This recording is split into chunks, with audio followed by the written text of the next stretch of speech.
નમસ્કારમ બધાને. આપણે લાસ્ટ લેક્ચરમાં નવું ચેપ્ટર દ્રવ્ય અને વિકિરણનો દ્વૈત સ્વભાવ એટલે કે dual nature of matter and radiation start કરેલું, જેમાં આપણે બેઝિક માહિતી જોયેલી. બેઝિક તો ના કહી શકાય કે આમ ચેપ્ટર બનાવવા માટે જરૂરી જે ઇમ્પોર્ટન્ટ માહિતી છે કે જે પાયો મજબૂત કરે આપણો ચેપ્ટર વિશે, એ આપણે જોયેલું. હવે આ લેક્ચરમાં આપણે જે લાસ્ટ લેક્ચરમાં જોયેલું એ જ વસ્તુને સૂત્રો સ્વરૂપે જોવાનું છે. ત્યારબાદ અલગ અલગ ગ્રાફ્સ છે, ઘણા બધા ગ્રાફ આમાં આવે છે, બધા ગ્રાફ સમજવાના છે, બરાબર છે. ધોરણ 12માં છે ને ગ્રાફની સંખ્યા બહુ વધારે આવશે. દરેક ચેપ્ટરમાં અમુક ને અમુક કંઈક ના કંઈક ગ્રાફ તમને જોવા જ મળશે. હવે તમારી એક્ઝામમાં 2-3 પ્રશ્નો તમારે ગ્રાફ માટે કાઢી જ રાખવાના, કેટલા પ્રશ્નો ગ્રાફ માટે પૂછાશે, બરાબર છે. પછી જેની એક્ઝામ હોય કે નીટની એક્ઝામ હોય તો ગ્રાફમાંથી પ્રશ્ન પૂછો તો ને ગ્રાફના પ્રશ્નો હકીકતે બેઝિક નોલેજ ક્લિયર હોય તો વાંધો આવતો નથી. જો તમે ગ્રાફ ગોખીને ગયા હો તો તકલીફ પડે છે. હવે તમે બની શકે કે તમે જે ગ્રાફ ગોખો છે એના કરતાં કંઈક અલગ જ ગ્રાફ તમને ત્યાં એક્ઝામમાં પૂછી નાખે અને આપણે કદાચ એવું વિચારીએ કે ભાઈ ચલો આ ગ્રાફ આપણે ગોખ્યો હતો ને એની જેવું જ આવશે અને ટીક કરી લે, સીધા 5 માર્ક જાય રોકડા જી નીટની એક્ઝામમાં ખાસ, બરાબર. તો આવું ના થવું જોઈએ. હકીકતે ગ્રાફ શું આપણે કઈ રીતે ગ્રાફ બને છે, કોનો વિરુદ્ધ ગ્રાફ આપેલો છે અને બંને વચ્ચે સંબંધ શું છે એ બસ ખબર હોય ગ્રાફમાં કે એક્સ વિરુદ્ધ વાયનો આલેખ છે કે વાય વિરુદ્ધ એક્સનો આલેખ છે, એમાં બે વચ્ચે વાય અને એક્સ સંબંધ શું છે એ ખબર હોય તો ગ્રાફ આરામથી સોલ્વ થાય. એટલે ગ્રાફ ગોખવાની વસ્તુ નથી, બરાબર છે. ગ્રાફ સમજીને જ આવડે, સમજ્યા સિવાય ગ્રાફ આવડે નહીં, બરાબર. ચલો સ્ટાર્ટ કરીએ આપણે. તો આ ચેપ્ટરમાં આપણે પહેલાં જે કાલે જે ભણાવી હતી થિયરી, એ થિયરીના આધારે સૂત્ર આપણે સાબિત કરીશું, બનાવીશું, બરાબર. અને ત્યારબાદ એના ગ્રાફ દોરશું. પછી સમય રહેશે તો આપણે દાખલાની પર પ્રેક્ટિસ કરીશું. ચલો તો સ્ટાર્ટ કરીએ આપણે. ફોટો ઇલેક્ટ્રિક અસરના અમુક સૂત્રો, બધા સૂત્રો નથી આવતા, આપણે જે ભણ્યા છીએ એમાં જે સૂત્ર આવી ગયા છે એ આપણે તમને લખાવીએ છીએ, બરાબર. જુઓ ચલો. તો પહેલું આપણે સૂત્ર આવું જોયું કે ભાઈ મારે ફોટો ઇલેક્ટ્રિક અસર ઉત્પન્ન કરવા માટે બહારથી ઉર્જા આપવી પડશે. તો ધારો કે બહારથી ઈ જેટલી ઉર્જા આપું છું, કેટલી ઉર્જા આપું છું, બહારથી ઈ ઉર્જા આપું છું, તો કેટલી ઉર્જા હશે? ઈ બરાબર HF બરાબર HC બાય લેમડા. કે આપણે બહારથી બાહ્ય ઉર્જા, બાહ્ય આપાત ઉર્જા ઈ બરાબર HF બરાબર HC બાય લેમડા, બધાને ખબર જ છે. આગળ વધીએ. પછી આપણે જોયું ધાતુનું વર્ક ફંક્શન. વર્ક ફંક્શન શું છે એ બધી વાત હવે આ લેક્ચરમાં કરવા થતી નથી. આપણે એના માટે તમારે આગળનો લેક્ચર વ્યવસ્થિત જોયેલો હોવો જોઈએ. ધાતુનું વર્ક ફંક્શન આપણે એને સંજ્ઞા આપી φ0, આ એક પ્રકારની ઉર્જા જ છે. તો જે પ્રમાણે ઉર્જાનું સૂત્ર આવે છે એ પ્રમાણે વર્ક ફંક્શનના પણ સૂત્ર એ જ છે. તો ટૂંકમાં એનું નામ ટૂંકમાં φ0 આપ્યું છે. જરૂરી લઘુત્તમ ઉર્જા કે જેનાથી ફોટો ઇલેક્ટ્રોનનું ઉત્સર્જન થાય એ ઉર્જાને કહેવાય વર્ક ફંક્શન. એનું MLT આવશે m1L2T-2, એકમ આવશે જૂલ, પણ નોર્મલી છે એ જૂલ બહુ મોટો એકમ છે કારણ કે વર્ક ફંક્શન બહુ ઓછું હોય. તેના માટે આપણે મોટા ભાગે આને ઇલેક્ટ્રોન વોલ્ટમાં માપશું. અને ઇલેક્ટ્રોન વોલ્ટ કોનો એકમ છે? કાર્યનો કે ઉર્જાનો એકમ છે, બરાબર છે. તો એનું સૂત્ર શું આવશે? HF0 બરાબર HC બાય લેમડા 0. અહીંયા F0 છે એ થ્રેશોલ્ડ આવૃત્તિ છે અને લેમડા 0 છે એ થ્રેશોલ્ડ તરંગ લંબાઈ છે.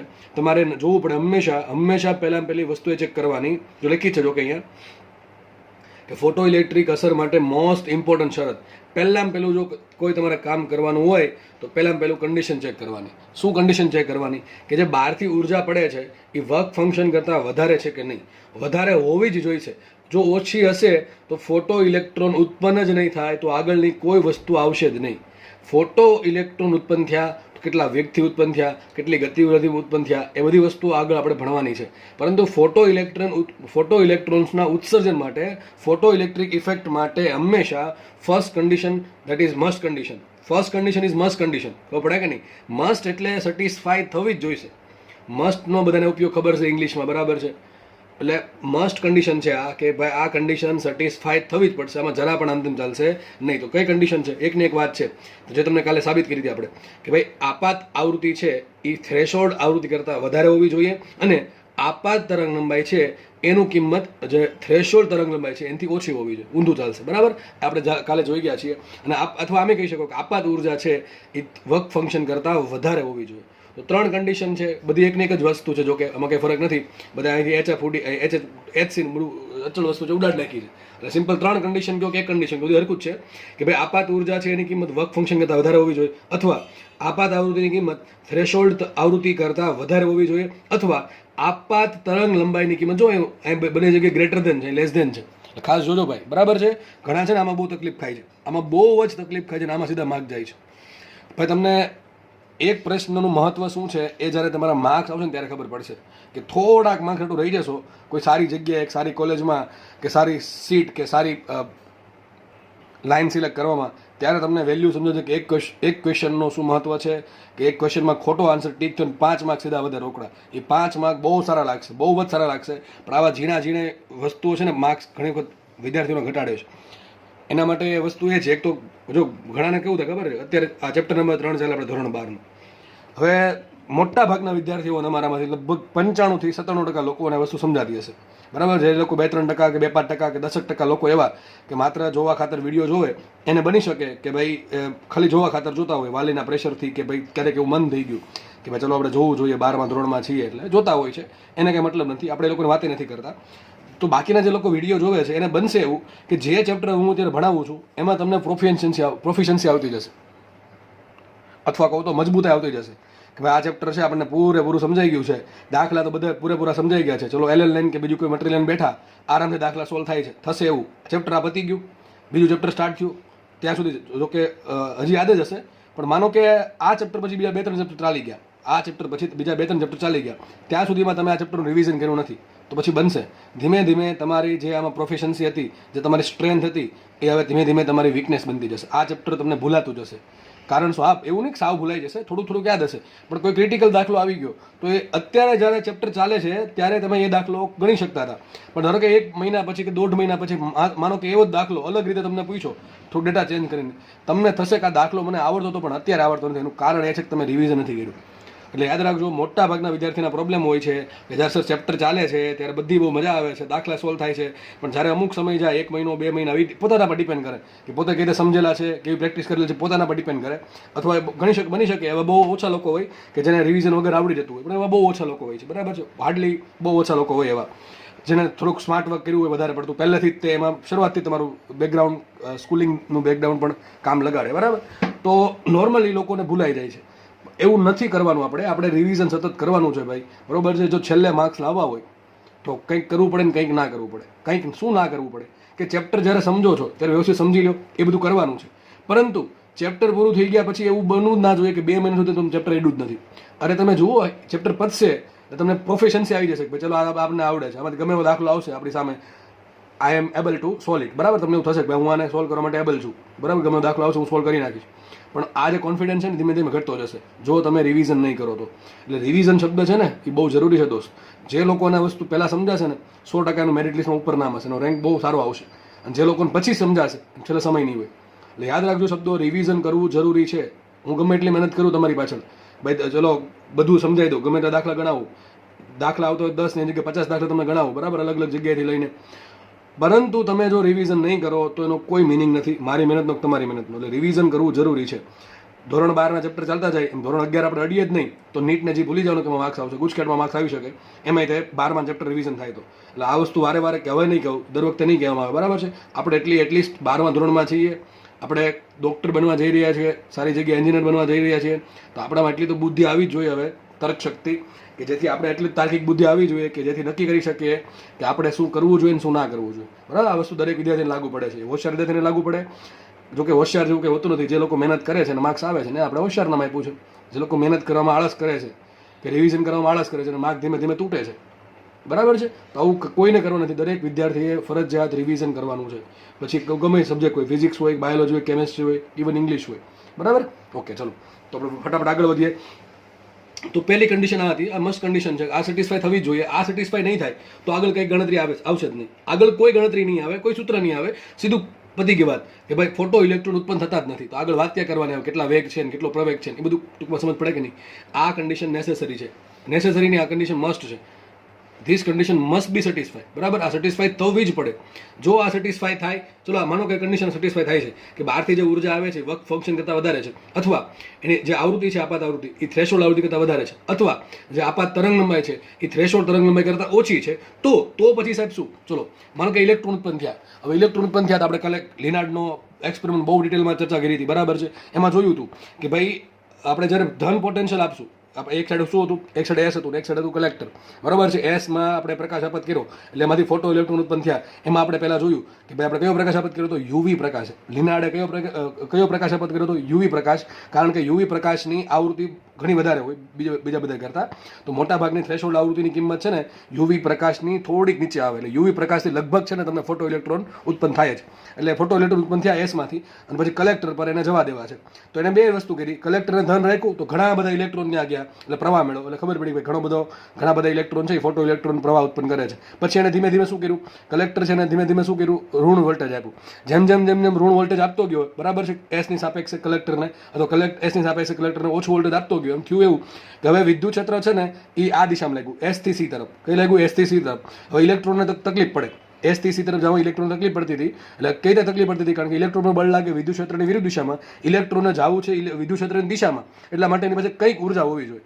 તો જે મેં તમને કીધું હતું, જે ઇલેક્ટ્રોન મુક્ત ઇલેક્ટ્રોન એકદમ સપાટી પર હતા એના ડાયરેક્ટ કોન્ટેક્ટમાં પેલી ઉર્જા આવી બહારથી ઉર્જા, એટલે ડાયરેક્ટલી બહાર આવી જશે. બરાબર છે. આવા ઇલેક્ટ્રોન જે સપાટી પર હતા, મુક્ત હતા અને સપાટી પર હતા, એવા ઇલેક્ટ્રોનની ગતિ ઉર્જા સૌથી વધારે હોય. કારણ કે આપણને ખબર છે વિદ્યુત ક્ષેત્રનો સામનો કરવા માટે ગતિ ઉર્જા જોઈશે. તો છેલ્લે જેમ આપણે ઋણ વોલ્ટેજ વધારતા જશું સી પરનું, કલેક્ટર પરનું, એમ બહુ ઓછા ઇલેક્ટ્રોન હવે એનો સામનો કરીને સી પર પહોંચે છે. છેલ્લે ધારો કે વોલ્ટેજ V0 લઈ લઈએ, તો V0 વોલ્ટેજ હશે ત્યારે બહુ ઓછા ઇલેક્ટ્રોન, અને એ એવા ઇલેક્ટ્રોન હશે કે જેની પાસે સૌથી વધુ ગતિ ઉર્જા હશે. એ જ ઇલેક્ટ્રોન હવે એસ માંથી સી તરફ જશે અને બહુ ઓછો પ્રવાહ મળશે આપણને, બહુ ઓછો મળશે. હવે જો હું પોટેન્શિયલ એ V0 કરતાં વધારી દઉં થોડુંક પણ, તો હવે એક પણ ઇલેક્ટ્રોન વધતો નથી ફોટો ઇલેક્ટ્રોન કે જે હવે એસ થી સી તરફ આવી શકે. કારણ કે એની પાસે એટલી ઉર્જા જ નથી કે વિદ્યુત ક્ષેત્રનો સામનો કરી શકે. જેમ આપણે ઋણ વોલ્ટેજ વધારતા જશું સી પરનું એસની સાપેક્ષે, એ પ્રમાણે વિદ્યુત ક્ષેત્ર પ્રબળ થતું જશે. બરાબર છે. તો આ વસ્તુ આપણે કાલ ચર્ચા કરી હતી. એ જ વસ્તુમાંથી આપણે સૂત્ર બનાવવાના છે આજે. સૂત્ર કોઈએ ગોખવા થતા નથી. એક સૂત્ર છે આખું ચેપ્ટર 50% આવડી જશે. એક સૂત્ર પરથી 50% ચેપ્ટર તમને આવડી જશે. એ સૂત્ર બનાવવા જઈ રહ્યા છે એટલે તન અને મન અહીંયા રાખો. ચલો, માનો કે એકદમ આપણે સમજવાનું છે અને સૂત્ર બન્યું છે ઉર્જા સંરક્ષણ પરથી. શેના પરથી? ઉર્જા સંરક્ષણ પરથી. ઉર્જા સંરક્ષણ કોને કહેવાય? પહેલા કેટલી ઉર્જા આપણે આપી છે અને હવે કેટલી ઉર્જા છે, બે કેવી સરખી હોય. તો ચલો, કોઈ સપાટી છે, સપોઝ કે માનો કે કોઈ સપાટી છે, બરાબર છે, આના પર આપણે બહારથી આપણે ઉર્જા આપાત કરી, ઈ ઉર્જા, બરાબર. હવે ઈ ઉર્જા થાય શું? બે વસ્તુ થાય. જો બે વસ્તુ થશે. કેપિટલ ઉર્જા, કુલ ઉર્જા, શરૂઆતની ઉર્જા કેપિટલ ઈ છે, આપણે આપાત કરી. એના બે ભાગ પડે. એક ભાગ ક્યાં જાય? પહેલી વસ્તુ તો ઇલેક્ટ્રોન બંધિત અવસ્થામાં છે. જે મુક્ત ઇલેક્ટ્રોન છે એ સીધા બહાર નથી આવવાના, એ બંધિત અવસ્થામાં છે.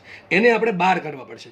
એને બહાર કાઢવા હોય તો મારે એને મિનિમમ 5 જેટલી ઉર્જા આપવી પડે, જેને આપણે કીધું હતું વર્ક ફંક્શન. બરાબર. વર્ક ફંક્શન કોને કહેવાય? કે ધાતુની સપાટીમાંથી મુક્ત ઇલેક્ટ્રોનને બહાર કાઢવા માટે જરૂરી લઘુત્તમ ઉર્જા જે આપવી પડે એને કહેવાય 5. તો એક વસ્તુ સમજી લો કે કેપિટલ ઈ ઉર્જા છે, એમાંથી થોડાક ભાગની ઉર્જા, કેટલી? 5 જેટલી ઉર્જા માત્ર ને માત્ર ઇલેક્ટ્રોનને બહાર કાઢવામાં જ જશે. હજી ઇલેક્ટ્રોન બહાર જસ આવ્યો છે, બરાબર છે. તો એક ભાગ ક્યાં જાય? એનો એક ભાગ જશે 5 એટલે કે ઇલેક્ટ્રોનને બહાર કાઢવામાં, મુક્ત ઇલેક્ટ્રોનને ફોટો ઇલેક્ટ્રોન બનાવવામાં. માનો કે આ ઇલેક્ટ્રોન હતો, પેલા મુક્ત ઇલેક્ટ્રોન હતો, એને બહારથી કેપિટલ ઈ ઉર્જા મળી એટલે શું બની ગયો? હવે એ ફોટો ઇલેક્ટ્રોન બની ગયો. શું બની ગયો? Photo electron. હવે હું દરેક જગ્યાએ ધારું છું કે આ કન્ડિશન સેટિસ્ફાય થાય છે. જો બહારથી ઉર્જા જે મળે છે એ 5 કરતાં ઓછી હોય તો ઓબ્વિયસ વાત છે કે ભાઈ એને મિનિમમ મુક્ત ઇલેક્ટ્રોનમાંથી ફોટો ઇલેક્ટ્રોન બનવું હોય તો મિનિમમ 5 તો જોશે જ. હવે તમે ઉર્જા કેપિટલ ઈ આપો છો, એ 5 કરતાં ઓછી આપો તો કંઈ મિનિંગ તો છે નહીં. તો દરેક જગ્યાએ દરેક સૂત્રમાં હું ધારી લઉં છું કે હવેથી જ્યારે પણ તમને બધી વસ્તુ સમજાવું છું ત્યારે આ કન્ડિશન સેટિસ્ફાય છે. બરાબર. દર વખતે આ નહીં બોલવું. તો હવે એક ભાગ ક્યાં ગયો એનો? 5 એટલે કે ઇલેક્ટ્રોનને જસ્ટ મુક્ત ઇલેક્ટ્રોનને ફોટો ઇલેક્ટ્રોન બનાવવામાં. બાકીની ઉર્જા ક્યાં જશે? આ જે ફોટો ઇલેક્ટ્રોન જે પહેલા મુક્ત ઇલેક્ટ્રોન હતો, સપાટીની અંદર બંધિત અવસ્થામાં હતો, હવે બની ગયો ફોટો ઇલેક્ટ્રોન. ટૂંકમાં સપાટીમાંથી બહાર આવી ગયો છે. સપાટીમાંથી બહાર આવશે તો એની પાસે કંઈક વેગ હશે અને વેગના કારણે એક બીજી ઉર્જા આવશે, ગતિ ઉર્જા. હકીકત આવી ક્યાંથી? આ બહારની જે ઉર્જા મળે ને એનો જ એક ભાગ છે. યાદ રાખો, સિમ્પલ વાત છે. બાહ્ય ઉર્જા જે આપણે કેપિટલ ઈ આપીને બે ભાગ પડ્યા. એક ભાગ ક્યાં ગયો? મુક્ત ઇલેક્ટ્રોનને ફોટો ઇલેક્ટ્રોન બનાવવામાં, દેટ ઇઝ 5. અને બાકીનો ઉર્જા ક્યાં હશે? કેપિટલ ઈ જે છે ને બાકીનો ભાગ ક્યાં હશે? બીજો ભાગ હશે જે ફોટો ઇલેક્ટ્રોન મેનો, એને કંઈક વેગ હશે. એવું નહીં કે ચલો આ મુક્ત ઇલેક્ટ્રોન હતો, એ ફોટો ઇલેક્ટ્રોન મેનો સપાટી પર ચોટીને એમને બેઠો નહીં હોય, ગતિ કરતો હશે. એટલે ગતિ કરતો હશે, કઈ ઉર્જા હશે? એની પાસે વેગ હશે, એટલે ગતિ ઉર્જા હશે. કઈ ઉર્જા હશે? ગતિ ઉર્જા. સમજ પડે કે ન પડે? આટલી સમજ પડે. ઓકે, ચલો આગળ વધીએ આપણે. આ જ વસ્તુ મેં અહીંયા લખી છે.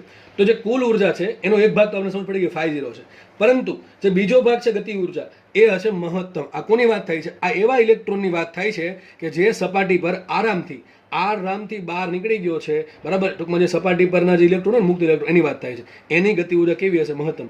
આ કઈ ઉર્જા ખબર? યાદ કરો, હમણાં જ તમને સમજાવ્યું કે આ એસ છે અને કલેક્ટર છે. કલેક્ટરનું વોલ્ટેજ હું ધીમે ધીમે ઋણ કરતો જાઉં છું તો બહુ ઓછા ઇલેક્ટ્રોન હવે એસ માંથી સી તરફ આવશે, એસ તરફથી સી તરફ આવશે. છેલ્લે ધારો કે કેપેસિટરનું વોલ્ટેજ એસની સાપેક્ષે હું V0 કરી દઉં છું. V0 છે સ્ટોપિંગ પોટેન્શિયલ. તો હવે માત્ર એવો ઇલેક્ટ્રોન અથવા એવા ઇલેક્ટ્રોન કે જેની પાસે સૌથી વધુ ગતિ ઉર્જા છે એ જ માત્ર હવે આ જે પેલું છે શું કે વિદ્યુત ક્ષેત્ર એનો સામનો કરીને કલેક્ટર પર પહોંચશે. તો આ ઇલેક્ટ્રોનની ગતિ ઉર્જા મહત્તમ હશે કે મેક્સિમમ. એ જ્યાં લખી છે. સમજ પડે કે ન પડે? તો કુલ ઉર્જા છે એના બે ભાગ પડશે. એક ભાગ જશે વર્ક ફંક્શનમાં, બીજો ભાગ જશે એવા ઇલેક્ટ્રોન કે જે સ્ટોપિંગ પોટેન્શિયલનો સામનો કરીને એસ થી સી તરફ જાય છે એવા ઇલેક્ટ્રોનની ગતિ ઉર્જા મહત્તમ હશે. તો બાહ્ય ઉર્જાના બે ભાગ પડ્યા. જો કે બીજા ઇલેક્ટ્રોન જે છે બીજા ઇલેક્ટ્રોન એની ઉર્જા કેટલી હશે? ગતિ ઉર્જા આનાથી ઓછી હશે. બરાબર? એકદમ જે અંદરના મુક્ત ઇલેક્ટ્રોન છે કે જે પ્રોટોનનું એકદમ પ્રબળ આકર્ષણ બળ અનુભવે છે એ ઘડીકમાં બહાર નહીં આવે, એને થોડીક વધારે વાર લાગશે, તો એને થોડોક વધારે સામનો કરવો પડશે. બરાબર છે? પ્રોટોનના આકર્ષણ બળનો તો ગતિ ઉર્જા ઓછી હશે. આપણે એવા ઇલેક્ટ્રોનમાં જે ઇન્ટરેસ્ટ નથી, આપણને એવા ઇલેક્ટ્રોનમાં ઇન્ટરેસ્ટ છે કે જે આસાનીથી બહાર આવે છે અને મહત્તમ ગતિ ઉર્જા ધરાવે છે. એટલે આપણે લખ્યું છે કુલ ઉર્જા કેપિટલ E બરાબર 50 પ્લસ કે મેક્સિમમ. જો 50 શું છે? ઇલેક્ટ્રોનને બહાર કાઢવા માટે જરૂરી લઘુત્તમ ઉર્જા. ઘણી વખત બની શકે એવું કે તમારે આનાથી વધારે ઉર્જા જોતી હોય. જે ઇલેક્ટ્રોન અંદર છે, જે વધારે આકર્ષણ બળ અનુભવે છે, એને બહાર કાઢવા માટે વધારે ઉર્જાની જરૂર પડે. તો એની મોટાભાગની ઉર્જા ક્યાં વપરાશે? બહાર નીકળવામાં. એનો વેગ કેવો હશે? ઓછો હશે. ગતિ ઉર્જા કેવી હશે? ઓછો હશે. આપણે એવા ઇલેક્ટ્રોનમાં રસ નથી. આપણને એવા ઇલેક્ટ્રોનમાં ઇન્ટરેસ્ટ છે કે જે આરામથી બહાર આવે છે. એટલે કેટલી ઉર્જા જોઈએ? લઘુત્તમ 50 જેટલી ઉર્જા જોઈએ છે અને મહત્તમ ગતિ ઉર્જાથી બહાર આવે છે. એટલા માટે સૂત્ર બની ગયું. એટલી સિમ્પલ વાત, એકદમ સિમ્પલ વાત. આટલી સમજ પડી ગઈ? તો કુલ બાહ્ય ઉર્જા બરાબર 50 પ્લસ કે મેક્સિમમ. આ વસ્તુ બધાને ખબર પડી જવી જોઈએ. એક કામ કરીએ, ચલો મને છે ને બાહ્ય ઉર્જા આપણા હાથમાં છે, આપણને ખબર છે કેટલી આપણે આપી છે. અને ધાતુના પ્રકાર પરથી મેં તમને કાલે કોષ્ટક બતાવ્યું હતું, એના પરથી આપણે ફાઇન કરેલ છે 50 કેટલા છે. જોકે એક્સપેરિમેન્ટ પરથી આવ્યું છે. બરાબર છે? તો આપણે એ શોધવાનું છે કે જે ઇલેક્ટ્રોન બહાર આવે છે એની પાસે વધુમાં વધુ કેટલી ગતિ ઉર્જા હોઈ શકે. જો હોઈ શકે આટલી, બધા પાસે આટલી નહીં હોય. યાદ રાખજો, જેટલા ફોટો ઇલેક્ટ્રોન ઉત્પન્ન થાય છે બધા પાસે ગતિ ઉર્જા મહત્તમ નહીં હોય, અમુક પાસે જ હશે. બરાબર છે? અમુક કયા? જે ઓછું આકર્ષણ બળ અનુભવે છે પ્રોટોનનું, એવા કયા હોય? જે સપાટી પર રખડતા હોય ને મુક્ત રીતે, એવા ઇલેક્ટ્રોનની વાત થાય છે. એની પાસે ગતિ ઉર્જા મહત્તમ હશે. એક કામ કરીએ, જોઈએ આપણે કે મહત્તમ ગતિ ઉર્જા કેટલી. તો શું કરીએ આપણે? કે મેક્સિમમ કરતા બનાવો. તો કે મેક્સિમમ આવશે આ બાજુ, આપણે એક કામ કરીએ 50 આ બાજુ લઈ લઈએ. તો સૂત્ર આવું બની ગયું. જો લખ્યું છે કે મેક્સિમમ બરાબર E - 50. આટલી વસ્તુ બધાને ખબર પડી ગઈ. હવે કાલે એક સાબિત કર્યું તો તમે યાદ રાખજો. મેં તમને એવું કીધું કે યાદ રાખજો, બહુ કામનું સૂત્ર છે. કે મેક્સિમમ બરાબર EV0. યાદ હશે આખું. ખાલી આટલું સાબિત કરવા માટે મેં લગભગ અડધી પોણી કલાક તમે સમજાવ્યો તો લિનાર્ડનો પ્રયોગ. હવે આ વસ્તુ ફરતી નહીં કહું ક્યાંથી આવ્યું, તો કે હમણાં લેક્ચર જે સમજાવ્યું તમને S ને C વાળું, એમાં પણ આ વસ્તુ પાછી રિપીટ કરાવી દીધી છે. તમને યાદ હોવી જોઈએ કે કે મેક્સિમમ બરાબર શું? EV0. તો આપણે મળી ગયું કે મેક્સિમમ બરાબર શું હોય? E - 50. એટલે કે બાહ્ય ઉર્જા, બાહ્ય આપાત ઉર્જા માઇનસ વર્ક ફંક્શન બરાબર શું લખાય? કે મેક્સિમમ બરાબર EV0 લખાય. શું બરાબર? કે મેક્સિમમ બરાબર EV0. જ્યાં V0 શું છે? What is V0? V0 છે સ્ટોપિંગ પોટેન્શિયલ. શું છે? Stopping potential. અથવા એનું થોડુંક ઇન્ટરપ્રિટેશન કરવું હોય તો એનું મિનિંગ શું થાય? મિનિંગ એનો એવો થાય કે જે સેન્સિટિવ સરફેસ છે એ સેન્સિટિવ સરફેસ એસની સાપેક્ષે કલેક્ટરનું ઋણ વોલ્ટેજ, મહત્તમ ઋણ વોલ્ટેજ કે એના પછી જો વધારે થોડુંક ઋણ કર્યું તો ફોટો ઇલેક્ટ્રિક પ્રવાહ 0 મળે છે. એવું વોલ્ટેજ છે V0. બરાબર છે? અને V0 ને ક્રોસ કરવાની તાકાત કોનામાં છે? જે ઇલેક્ટ્રોનને પાસે મહત્તમ વેગ છે, મહત્તમ ગતિ ઉર્જા છે એવા ઇલેક્ટ્રોન પાસે જ. અને આપણે એવા ઇલેક્ટ્રોનની જ વાત કરશું. બરાબર છે? તો કે મેક્સિમમ બરાબર શું લખ્યું? EV0. હવે સીધી વાત છે, ગતિ ઉર્જા છે, ગતિ ઉર્જા સૂત્ર શું આવે? Half mv². આપણે તમે કીધું તો હાફ mv². હવે m કોનો વેગ આવે? m કોનું દળ આવે? સોરી, તો m કોનું દળ છે? જેનો વેગ છે એનું દળ આવે, જેની ગતિ ઉર્જા છે એનું દળ લેવાનું. તો કોણ બહાર આવે છે? ફોટોન બહાર આવે છે. અરે ભાઈ ના, ફોટોન તો બહારથી આવે છે. ફોટોન તો સપાટી પર આપાત થાય છે. ફોટોન આપાત થયા, ઉત્પન્ન થયા કોણ? પેલા શું? Photo electron. સમજ પડે કે નહીં? આપણી પાસે જે પ્રકાશ છે એમાં ફોટોન, જો કે ફોટોન બાકી છે, આ ચેપ્ટરનો બીજો ભાગ છે. ફોટોન ત્યારે સમજાવીશ વધારે ડિટેલમાં. આ જે પ્રકાશ આવે એમાં ઘણા બધા ફોટોન્સ હોય છે. એ ફોટોન છે એ સપાટી પર આપાત થયા અને ફોટોન છે એ મુક્ત ઇલેક્ટ્રોન સાથે કંઈક પ્રક્રિયા કરે છે. બરાબર છે? જસ્ટ આપણે બહુ અંદર નથી જવું ડિટેલમાં, બાકી ઘણું બધું લાંબુ થઈ જશે, લેન્થ લેક્ચરની વધી જશે બેઝિક સમજવામાં. અને એનાથી શું ઉત્પન્ન થાય છે? ફોટો ઇલેક્ટ્રોન ઉત્પન્ન થાય છે. આ પ્રમાણે આપણને ખબર છે. હવે ફોટો ઇલેક્ટ્રોનની વાત થાય છે, ફોટોનની વાત નથી થતી. તો કોનું દળ આવશે? ફોટો ઇલેક્ટ્રોનનું. છે તો એક ટાઈપનું ઇલેક્ટ્રોન જ, તેનું દળ શું આવશે? Me આવશે. તો સૂત્ર આવશે કે બરાબર હાફ mv². હવે ગતિ ઉર્જા મહત્તમ ક્યારે હોય? જો દળ મહત્તમ હોય તો અને વેગ મહત્તમ હોય તો. દળ તો અચળ છે, તો કોને મહત્તમ થવું પડે? વેગને. તો ગતિ ઉર્જા મહત્તમ હશે તો એનો વેગ પણ મહત્તમ હશે. ટૂંકમાં જે ઇલેક્ટ્રોનની ગતિ ઉર્જા મહત્તમ હશે ઇલેક્ટ્રોનનો વેગ પણ મહત્તમ છે. આ એક સૂત્ર, એક જ સૂત્ર છે કે જે ચેપ્ટરનો લગભગ 50 થી 60% ભાગ રોકી લે. એક સૂત્ર પરથી દાખલા પૂછાય છે, એક સૂત્ર પરથી આલેખ પૂછાય છે. એક જ સૂત્ર દોસ્ત, એક જ સૂત્ર. બરોબર? એકદમ તમને બેઝિકથી સમજાવી દીધું છે. બાકી ધારત તો કાલના જ લેક્ચરમાં 15-20 મિનિટ સમજાય સિમ્પલ. આ ડાયરેક્ટ આપવાનું હતું, બરાબર. ડાયરેક્ટ આપી શકત, જો કે હું ડાયરેક્ટ આપી શકત તો નથી કર્યું એવું. તમને લાંબો સમય યાદ રહી, સમજાય, ગોખાય નહીં, આ લેખ સમજાય વ્યવસ્થિત, એટલા માટે આ સાબિત કરાવ્યું. લગભગ 1 થી 1.5 કલાક તમને મેં ખાલી આ સૂત્ર પાછળ દીધી છે, તો તમારે ભૂલવા નથી, સમજવાનું છે, બરાબર છે. આપણે આગળ વધીએ, થોડુંક આગળ વધારશું સૂત્ર. જુઓ સૂત્રમાં જો કે મેક્સિમમ આપણે એમને રાખશું, EV0 એમને રાખશું, હાફ MV² એમને રાખશું, વધ્યા ખાલી 2 પદ. જો હવે એક કામ કરી શકાય, જો આપણે જે ઉર્જા છે એને 3 સ્વરૂપે લખી શકાય. એક તો E સ્વરૂપે લખી શકાય, HF સ્વરૂપે પણ લખી શકાય, અને HC/λ સ્વરૂપે લખી શકાય. આપણે કામ કરીએ, આ જે ગતિ ઉર્જા, સોરી, કે જો બાહ્ય ઉર્જા છે E, એને આપણે HF સ્વરૂપે લખીએ. શું આ બધું બેઠું આવશે? EV0 મેં આગળ લીધા છે.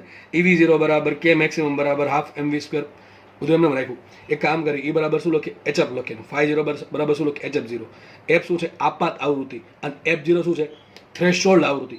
આપાત આવૃત્તિ જેટલી વધારે એટલી ગતિ ઉર્જા વધારે, એટલું પોટેન્શિયલ વધારે, એટલો વેગ વધારે, બરાબર છે. થ્રેશોલ્ડ આવૃત્તિ ફિક્સ હોય, અચળ હોય, સોરી, ફિક્સ હોય કે બદલાય? અને ફિક્સ હોય કોના પર ડિપેન્ડ કરે? 3 વસ્તુ પર ડિપેન્ડ કરે. આમ તો ધાતુના પ્રકાર પર, ધાતુની સપાટીના પ્રકાર પર, અને તાપમાન પર. મેં તમને કીધું હતું કે અત્યારે આપણે ખાલી એકને જ લાવીશું, કોને? ધાતુના પ્રકાર પર. નોર્મલી આપણે એવું માનશું કે ભાઈ ધાતુના પ્રકાર પર ડિપેન્ડ કરે છે, બાકી આપણે PhD નથી કરવા બેઠા, બાકી બધું જોવું પડે, એક્ઝેક્ટ બધું જોવું પડે, બરાબર છે. એ 3 નહીં, બીજું ચોથું કંઈ શોધવું પડે કે ભાઈ F0 છે કોના પર ડિપેન્ડ કરે. પણ આપણે જસ્ટ અત્યારે તમારા ધોરણ 12ના લેવલ સુધી જ વાત કરશું, તો એમાં અત્યારે એવું યાદ રાખશું કે ϕ0 છે ધાતુના પ્રકાર પર ડિપેન્ડ કરે, કઈ ધાતુ છે એના પર F0 ડિપેન્ડ કરશે. ટૂંકમાં F0 ફિક્સ છે, F0 ફિક્સ છે આ સમીકરણ. આપણા હાથમાં શું છે? આપણા હાથમાં આ ભાઈ છે, કેટલી આવૃત્તિ આપણે આપવી, કેટલી આવૃત્તિનો પ્રકાશ આપણે આપાત કરવો, બરાબર છે. તો જેટલું F વધારે એ આપણે ચર્ચા કરશું પછી. એમ V0 વધે, K મેક્સિમમ વધે, V મેક્સિમમ વધે, બરાબર. આપણે આગળ વધીએ તો એ જ સૂત્ર પાછું થોડુંક વ્યવસ્થિત લખી નાખ્યું છે કે EV0 બરાબર K મેક્સિમમ બરાબર હાફ MV² મેક્સિમમ બરાબર ઇન જગ્યાએ શું લખું? HF લખું, F0 જગ્યાએ લખું HF0. એટલે શું ખબર પડી ગઈ? જ્યાં F0 ફિક્સ છે, H ફિક્સ છે. ટૂંકમાં આખું પદ કેવું થઈ ગયું? આ પદ થઈ ગયું અચળ. આ પદમાં H અચળ છે, તો વધુ શું? F. F છે આપણા હાથમાં છે, જેટલું વધારે F આપશું એમ આને ત્યાં ફરક નહીં પડે, પણ આ બધી વસ્તુ વધશે. વિચારો ને, આ પદમાંથી આ પદ બાદ થાય છે. જે પદ બાદ થાય એ અચળ છે, તો કે આનો આન્સર તો કે 5. સિમ્પલ, ખાલી કહું છું 5 આવ્યો. શું આવ્યો? 5. સમજો, ખાલી 5 છે, બાકી 5 નહીં આવે, બરાબર. ઘણો આંકડો નાનો આવે, સમજો 5 આવ્યો. હવે આપણા આ જે આંકડો છે આગળ છે એ આપણા હાથમાં છે. હું 10 આપી, 10 - 5, તો આનો આન્સર 5 આવશે. જો એ 10 ની જગ્યાએ 15 આપું તો 15 - 5 10 આવશે. તો બધી વસ્તુ વધે કે નહીં વધે? વિચારો, જેમ F વધશે, આ તો અચળ છે, આ પદ અચળ છે. શાંતિથી સમજો ભાઈ, બાકી ખબર નહીં પડે કાંઈ. આ પદ અચળ છે, F આપણા હાથમાં છે. જેમ જેમ જેમ જેમ F વધારશું આગળનું પદ વધશે. આગળનું પદમાંથી પાછળનું પદ બાદ થાય છે, પણ જે બાદ થાય અચળ છે, બાદ થાય અચળ છે. જે આગળનું પદ જેમ જેમ વધારો એમ બાદ બાકીનો આન્સર મોટો મોટો આવશે. તો આ બધી વસ્તુ કેવો છે? મોટી આવશે. તો મતલબ શું થયું? E તો અચળ છે, તો V0 વધે, K તો વધવાનું જ છે, સિમ્પલ. આ પદ બરાબર આ પદ છે, ટૂંકમાં આખા પદ બરાબર આ પદની બાદ બાકીનો આન્સર વધતો જાય છે, કારણ કે આપણે આગળનું પદ વધારીએ છીએ. તો K વધશે, અને એમાં હાફ અચળ, ME અચળ, તો V પણ વધે કે ન વધે? ટૂંકમાં સાબિત શું થયું? સાબિત થયું કે આપણે જેટલી મોટી આપાત આવૃત્તિ રાખશું એટલું જે ઇલેક્ટ્રોન માટે સ્ટોપિંગ પોટેન્શિયલ વધારે છે. આ સ્ટોપિંગ પોટેન્શિયલનો મતલબ શું છે? એનો શું મતલબ છે? એ એમ છે કે તમે કલેક્ટરની સાપેક્ષે C નું વોલ્ટેજ કંઈક રાખ્યું, એટલે કે V0 સેટ કર્યું F આવૃત્તિ માટે. હવે તમે 12 થી વધારે આવૃત્તિ આપો છો તો બની શકશે કે ભાઈ ચલો V0 -3 વોલ્ટ હતા, હવે -3 વોલ્ટ પછી તમે થોડુંક વધારે વોલ્ટેજ આપશો, બરાબર છે, તો ઇલેક્ટ્રોન અટકી જશે. પણ હવે તમે આવૃત્તિ છે ડબલ કરી નાખી, આવૃત્તિ વધારી, સપોઝ આવૃત્તિ વધારી, તો હવે કદાચ તમે -3 નું -4 વોલ્ટ કરશો ને તો પણ તમને હવે ઇલેક્ટ્રોન જઈ શકશે. ટૂંકમાં સ્ટોપિંગ પોટેન્શિયલ શું બતાવે છે કે સ્ટોપ, એક કન્ડિશન છે કે આ પોટેન્શિયલ પછી ઇલેક્ટ્રોનનું મૂવમેન્ટ થશે અને ઇલેક્ટ્રોનની ગતિ ઉર્જા અને પછી 0 હશે. પણ આપણે આવૃત્તિ વધારશું તો ઇલેક્ટ્રોન પાસે ગતિ ઉર્જા વધારે આવશે, ગતિ ઉર્જા વધારે આવશે તો ભલે ને આપણે કદાચ V0 પછી આગળ વધારે વોલ્ટેજ રાખશું માઇનસમાં, તો પણ ઇલેક્ટ્રોન માં સક્ષમ છે S થી C તરફ જાવ. એટલે આવૃત્તિ વધશે એમ EV0 વધે, ગતિ ઉર્જા વધે અને એનો વેગ વધશે, બરાબર કે નહીં? અને એ જ સૂત્ર, જો આ સૂત્ર છે મારે, એને મારે તરંગ લંબાઈ સ્વરૂપે લખવું તો શું લખાય? K મેક્સિમમ એમને રાખ્યું, EV0 એમને રાખ્યું, હાફ MV² એમને રાખ્યું. આગળ વધીએ. E બરાબર શું સૂત્ર? એક તો HF, બીજું કયું HC/λ, અને બીજું કયું HC/λ0, બરાબર. ϕ0 બરાબર શું લખાય? HC/λ0 લખાય, અને E બરાબર લખાય HC/λ. અહીં સીધી વાત છે, જેટલું લેમડા વધશે, જો કામ કરે, હું તમને નેક્સ્ટ પેજમાં સમજાવું છું. જુઓ, ચલો, તો જો તમે જોઈ શકો આ બધી વસ્તુ અચળ છે. બધી વસ્તુનો આધાર કોના પર છે? F પર છે અથવા લેમડા પર છે. વિચારો, હવે HC તો અચળ છે, જે આ જે સૂત્ર છે ને ભાઈ, આ સૂત્ર, એને H બરાબર શું લખ્યું? HC/λ લખ્યું છે, બીજું કંઈ નવીન નથી. વિચારો, આ પદ તો અચળ થઈ ગયું, HC અચળ હોય, λ0 અચળ હોય. λ0 કોના પર ડિપેન્ડ કરે? ધાતુની થ્રેશોલ્ડ તરંગ લંબાઈ છે, ડિપેન્ડ કરે ધાતુ પર. ટૂંકમાં આજે બાદ થાય છે પદ અચળ છે, શાંતિથી સમજો, બરાબર છે. હવે આ પદ જે આગળનું પદ છે એ અચળ નથી, કારણ કે લેમડા આપણા હાથમાં છે. કેટલી તરંગ લંબાઈનો પ્રકાશ આપણે આપાત કરવો એ આપણા હાથમાં છે, બરાબર છે. એમાં પણ જે અંશ છે અચળ છે. વિચારો, અંશ તો અચળ થઈ ગયો HC તરીકે, વધુ લેમડા. વિચારો, જેટલું લેમડા નાનું, શાંતિથી સમજો, જેટલું લેમડા નાનું એટલો છેદ નાનો, છેદ નાનો એમ અંશ તો અચળ છે. અંશ અચળ છે, છેદ જેટલો નાનો કરશું એમ આખો જવાબ વધે. સીધી વાત છે ને ભાઈ, જેટલો છેદ નાનો રાખો એટલો જવાબ વધારે આવશે. તો આ પદ તો પાછળનું પદ તો અચળ છે, પાછળનું પદ કેવું છે? અચળ છે. તો મતલબ કે જેટલું લેમડા નાનું હશે એમ આગળનું પદ વધારે, આગળનું પદ વધારે એમ પાછળના પદની જે આગળના પદમાંથી પાછળનું પદ બાદ થાય છે તો બાદબાકીનો આન્સર વધારે આવશે. આગળનું પદ જેટલું વધારે એટલે બાદબાકીનો આન્સર મોટો આવશે. જેટલો આન્સર મોટો આવશે એમ ગતિ ઉર્જા મહત્તમ હોય, વેગ મહત્તમ હોય, સ્ટોપિંગ પોટેન્શિયલ ઋણમાં મહત્તમ હોય. બરાબર, હજી તમે ઋણમાં જઈ શકો વધારે. બરાબર છે. તો સાબિત જોયું હતું જેટલું લેમડા નાનું એટલું આ બધી વસ્તુ વધારે મળે. પણ આનાથી ઉલટું વિચારીને જો એક વખત કે આપણે લેમડા વધારીએ છીએ, લેમડા વધારું, જો લેમડા જેટલું વધારે એટલું છેદ વધારે, છેદ વધારે એમ અંશ અચળ, છેદ મોટો તો જવાબ ઘટે, જવાબ ઘટે. પાછળનું પદ અચળ છે, બાદબાકી જે થાય છે અચળ છે. તો હવે આગળનું પદ ઘટ્યું તો બાદબાકીનો આન્સર પણ ઘટશે. બાદબાકીનો આન્સર ઘટે તો દરેક વસ્તુ ઘટશે. ધારો કે જ્યારે હું લેમડા બરાબર લેમડા 0 લઈ લઉં છું, શું લઈ લઉં? લેમડા બરાબર લેમડા 0 મૂકી દો. વિચારો, લેમડા 0 મૂકો, hc by lambda 0 minus hc by lambda 0 ઉડી ગયું બધું 0. મતલબ શું થયું? ગતિ ઉર્જા 0, સ્ટોપિંગ પોટેન્શિયલ 0, વેગ 0. મતલબ શું થયું? ઇલેક્ટ્રોન બહાર જ નહીં, ખાલી ઇલેક્ટ્રોન બહાર જ આવશે. હમણાં તમને કીધું હતું ને. હવે ભાઈ અરે આ શું થઈ ગયું? આ બહારની ઉર્જા E છે, આ φ0 છે. જ્યારે તમે E બરાબર φ0 આપો ત્યારે સાથે શું? મેં તમને હમણાં કીધું હતું કે બહારની ઉર્જાના બે ભાગ પડે, એક તો ઇલેક્ટ્રોનને બહાર કાઢવાનું, ઇલેક્ટ્રોનને વેગ આપવાનું અથવા ગતિ ઉર્જા આપવાનું. પરંતુ તમે ખાલી E બરાબર φ0 જેટલી ઉર્જા આપો તો ઇલેક્ટ્રોન જસ્ટ બહાર જ આવશે. ઇલેક્ટ્રોન છે શું બનશે? મુક્ત ઇલેક્ટ્રોન છે, ખાલી જસ્ટ ફોટો ઇલેક્ટ્રોન બનશે, બીજું કાંઈ થશે નહીં. તો આગળ કાંઈ નહીં થાય. ટૂંકમાં આ બધી કેવી વસ્તુ આવે? 0 આવે.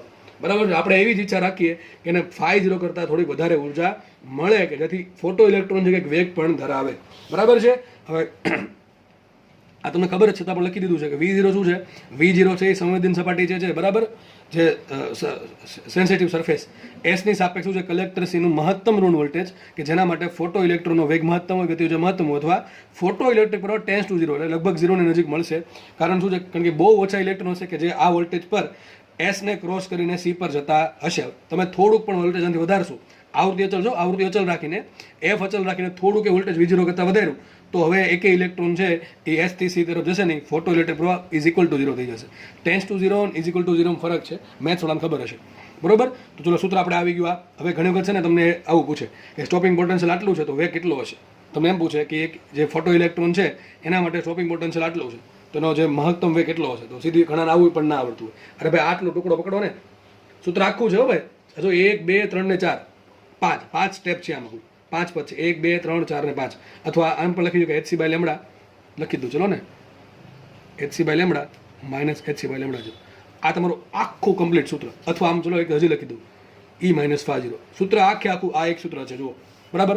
ક્યાંય પણ ગોખવાનું આમાં એક પણ પદ આવતું નથી, એક પણ પદ ગોખવાનું આવતું નથી. સર E શું કામ આવ્યા, V0 શું કામ આવ્યા, અહીં K તો ચલો સમજણ પણ સર મેક્સિમમ શું કામ આવ્યું, અહીંયા શું કામ મેક્સિમમ આવે છે, HF માંથી જ કેમ HF0 બાદ થાય છે, બરાબર કે નહીં. સર આવૃત્તિ કેમ વધારે હોવી જોઈએ, કેમ સર તરંગલંબાઈ કેમ ઓછી હોવી જોઈએ. બધી વસ્તુ તમને એકદમ પાયા સાથે, બેઝિક સાથે સમજાવી દીધી છે. બરાબર છે. તમારું કમ્પ્લીટ સૂત્ર છે. હવે આ સૂત્રમાંથી તમને કોઈ પણ વસ્તુ પૂછી શકે, તમને આ બેનો ઉપયોગ કરીને દાખલો બનાવ્યો, ચલો, પણ આપણી બુદ્ધિ ચાલવી જોઈએ કે દોસ્ત આમાં આ વસ્તુ કરવાની છે. જો તમને સ્ટોપિંગ પોટેન્શિયલ આપે અને મહત્તમ વેગની વાત કરીએ તો સૂત્ર આ પકડાય કે આ પકડાય, બરાબર છે, આ પકડાય. તમને સ્ટોપિંગ પોટેન્શિયલ આપે, ગતિ ઉર્જા આપે તો આ પકડવાનું. તમને સ્ટોપિંગ પોટેન્શિયલ આપે, આપાત આવૃત્તિ આપે અને F0 પૂછો તો આપણે પકડવું પડે આ બેને. ગતિ ઉર્જા આપે અને આવૃત્તિની વાત હોય તો આ પકડવું પડે. વેગ આપે અને આવૃત્તિની વાત હોય તો આ પકડવું પડે. વેગ આપ્યો હોય, તરંગ લંબાઈ આપી હોય તો આ પકડવું પડે. ગતિ ઉર્જા આપી હોય, તરંગ લંબાઈ તો આ પકડવું પડશે, આ બેન પકડવા પડશે. સ્ટોપિંગ પોટેન્શિયલ આપ્યું, તરંગ લંબાઈ તો આ પકડવા પડશે. તમને ડાયરેક્ટલી બાહ્ય ઉર્જા જ આપે, φ0 આપે, આપણે શું પૂછ્યું, આપણે EV0 પૂછ્યું તો તમારે આ સૂત્ર પકડવા પડે. ટૂંકમાં ડિપેન્ડ કરે કે રકમમાં ડેટા શું આપેલો છે. કેટલા બધા દાખલા બની શકે આના પરથી, પણ આપણો ફંડામેન્ટલ ક્લિયર હશે, આપણો ફિનોમિના જે થાય છે એ ફિનોમિના મને ખબર હશે શું એક્ઝેક્ટલી થાય છે, તો મને તકલીફ જરાય નહીં પડે. બાકી ગોખીને થાકી જઈશ તોય આવડશે નહીં દાખલા. સૂત્ર એક જ સૂત્ર પર 50-60% ચેપ્ટર પતી ગયું. આ તમને એટલું આવડી ગયું, તમારું 50% 60% કામ આ ચેપ્ટરનું પૂરું. 50-60% તો વધારે પૂરું, બરાબર છે, કારણ કે એક સૂત્ર પર આખું ચેપ્ટર છે, બરાબર. ચલો, ઘણી વખત આપણે આવું પૂછે કે સ્ટોપિંગ મોડેલ તમને આપ્યું V0 તો વેગ કેટલો હશે, તો સૂત્ર શું આવે બેન, સરખાવો, સીધી વાત છે. EV0 બરાબર રાખીએ ½ ME મેક્સિમમ, બરાબર કે નહીં. તો એક કામ કરીએ, આ 2 અહીંયા જશે, ME છેદમાં જાય અને 20 બનશે, એનું વર્ગમૂળ કરો શું છે, V મેક્સિમમ બરાબર 2EV0/ME. મને કહો એક વસ્તુ કહો, આ 2 તો અચળ છે, E પણ અચળ છે. E થઈ ગયો ઇલેક્ટ્રોનનો ચાર્જ, કેટલો હોય 1.6 × 10⁻19 કુલમ મૂલ્યમાં, માઇનસ આપણે ગણતા નથી, બરાબર છે, માઇનસ આપણે ગણતા નથી. ME એટલે થઈ ગયું ઇલેક્ટ્રોનનું માસ. તો જો સૂત્ર આમ પણ લખાય ન લખાય, V મેક્સિમમ બરાબર √2 × Q ઇન્ટુ V0. એટલે સર આ ક્યુ શું છે પાછું સાલું? QS લખી નાખું. ચલો યાદ કરો, તમને ચેપ્ટર નંબર 1 માં ભણાવ્યું હતું. વિશિષ્ટ વિદ્યુતભાર, સ્પેસિફિક ચાર્જ. વિશિષ્ટ વિદ્યુતભાર કોને કહેવાય? વિશિષ્ટ વિદ્યુતભાર કોને કહેવાય? વિદ્યુતભારના છેદમાં દળ. તો મેં લખી નાખ્યું અહીંયા. કોનો વિશિષ્ટ વિદ્યુતભાર? ઇલેક્ટ્રોનનો. સિમ્પલ લખું છું, Q ઓફ SE, એટલે કે આને સિમ્પલ લખ્યું છે સ્પેસિફિક ચાર્જ ઓફ ઇલેક્ટ્રોન. શું વાંચવાનું? Specific charge of electron. Specific charge of electron એટલે કે વિશિષ્ટ વિદ્યુતભાર કોનો? ઇલેક્ટ્રોન. તમને ઘણી વખત દાખલામાં આવું કહેશે, ઇલેક્ટ્રોનનો સ્પેસિફિક વિદ્યુતભાર આટલો ફલાણો છે. ટૂંકમાં તમને આપ્યું શું? E/me આપ્યું. શું આપ્યું? E/me. ઘણી વખત આપણે E/me ની કિંમત તમારે શું મૂકવું પડે? E બરાબર મૂકવું પડે 1.6 × 10⁻19 અને me બરાબર શું મૂકવું પડે? ઇલેક્ટ્રોનનું દળ 9.1 × 10⁻31. હવે આટલી ગણતરી કરવી ના પડે, થોડુંક ઈઝી ગણતરી પડે એટલે તમને ડાયરેક્ટ શું આપી દે? ઇલેક્ટ્રોનનો વિશિષ્ટ વિદ્યુતભાર એટલે કે E/m આપી દે. બરાબર, E/me આપી દે. સૂત્ર ઘણું બધું આવું બને. મોટા ભાગે દાખલા જવાબ આપું છે. સ્ટોપિંગ પોટેન્શિયલ 4 ગણું કરવામાં આવે તો મહત્તમ વેગ કેટલો થાય? 2 ગણો. V0 બરાબર શું મૂકવાનું? 4 મૂકવાનું. આ બધી વસ્તુ અચળ છે. જો 2 અચળ, E અચળ, me અચળ. બધું શું લખી નાખો ને કે ભાઈ અહીંયા V maximum proportional to √V0. આટલું મેં લખી નાખ્યું. તમારે એડ કરી દેવું છે. એડ તમારે જાતે કરી દેવું. બરાબર છે. પીડીએફમાં લગભગ આ નહીં હોય, કારણ કે મેં ઓલરેડી ફોટા પાડી લીધા છે એટલે. તો કારણ કે આમાં જો ઘણી બધી વસ્તુ કરવી પડે, પછી ઘણાને સમજાતું નહીં સર શું લખ્યું, ક્યાંથી ક્યાં ગયા હતા. એટલા માટે ઓલરેડી હું ફોટો પાડી લઉં છું. થિયરેટિકલ હશે તો V મેં એડ કરી દેજો પીડીએફમાં. V maximum proportional to V0. આથી પ્રશ્ન પૂછાય ઘણી વખત. હવે વિચારો, આટલા દાખલા 4 માર્ક અપાવે, આપણને આટલું ના આવડતું હોય તો એમાં પેપર કાઢવાનો કોઈ વાક નથી. બરાબર છે. પેપર કાઢવા બિચારા 2-3 વર્ષથી બહુ સારા વ્યક્તિ આવતા હશે, ખાસ નીટના. બરાબર, જેમાં તો બધું લેવલ સરખું જ હોય. જેમાં તો બધા પેપરનું લેવલ સરખું હોય. કોઈ પેપર હાર્ડ નીકળવું હોય તમને આવડી ગયું એટલે ભયો બહુ સારામાં સારા માર્ક્સ આવશે. પણ પેપર ઇઝી નીકળ્યું તમને જો ના આવડ્યું તો યાદ રાખજો, એકદમ ખરાબ સ્કોર આવશે. એકદમ ખરાબ સ્કોર આવશે. પેપર ઇઝી છે અને આપણને નથી આવડતું તો તમારો રેન્ક બહુ આમ 5-6 આંકડામાં આવશે. બરાબર છે. 5,72,999 આવા રેન્કે કોઈકના હોય. આવા નહીં તો હું આવા હોય 12,42,333 આવા રેન્કે હશે. પેપર ઇઝી હોય, ન આવડ્યું હોય તો આવા જ રેન્ક આવશે. બરાબર છે. અને પેપર અઘરું છે, કદાચ 1-2 દાખલા નહીં આવડ્યા હોય તોય વાંધો નહીં આવે, તમારો રેન્ક છે બહુ સારો આવશે. એટલે પેપર ગમે એવું નીકળવું જોઈએ, આપણને ટૂંકમાં આવડવું જોઈએ. એક જ થિયરી છે. પેપર અઘરું નીકળે કે ઈઝી નીકળે એ મને કંઈ ખબર નથી. તો કે પેલા ખબર કેમ પડે કે અઘરું છે કે ઈઝી છે? કોને અઘરું લાગે? જેને કંઈ કર્યું નથી આવડતું એ લોકોને અઘરું લાગે. ઈઝી જેને બધું કરીને ગયા છે, સમજીને ગયા છે, પેપર અઘરું શબ્દ લાગતો જ નથી.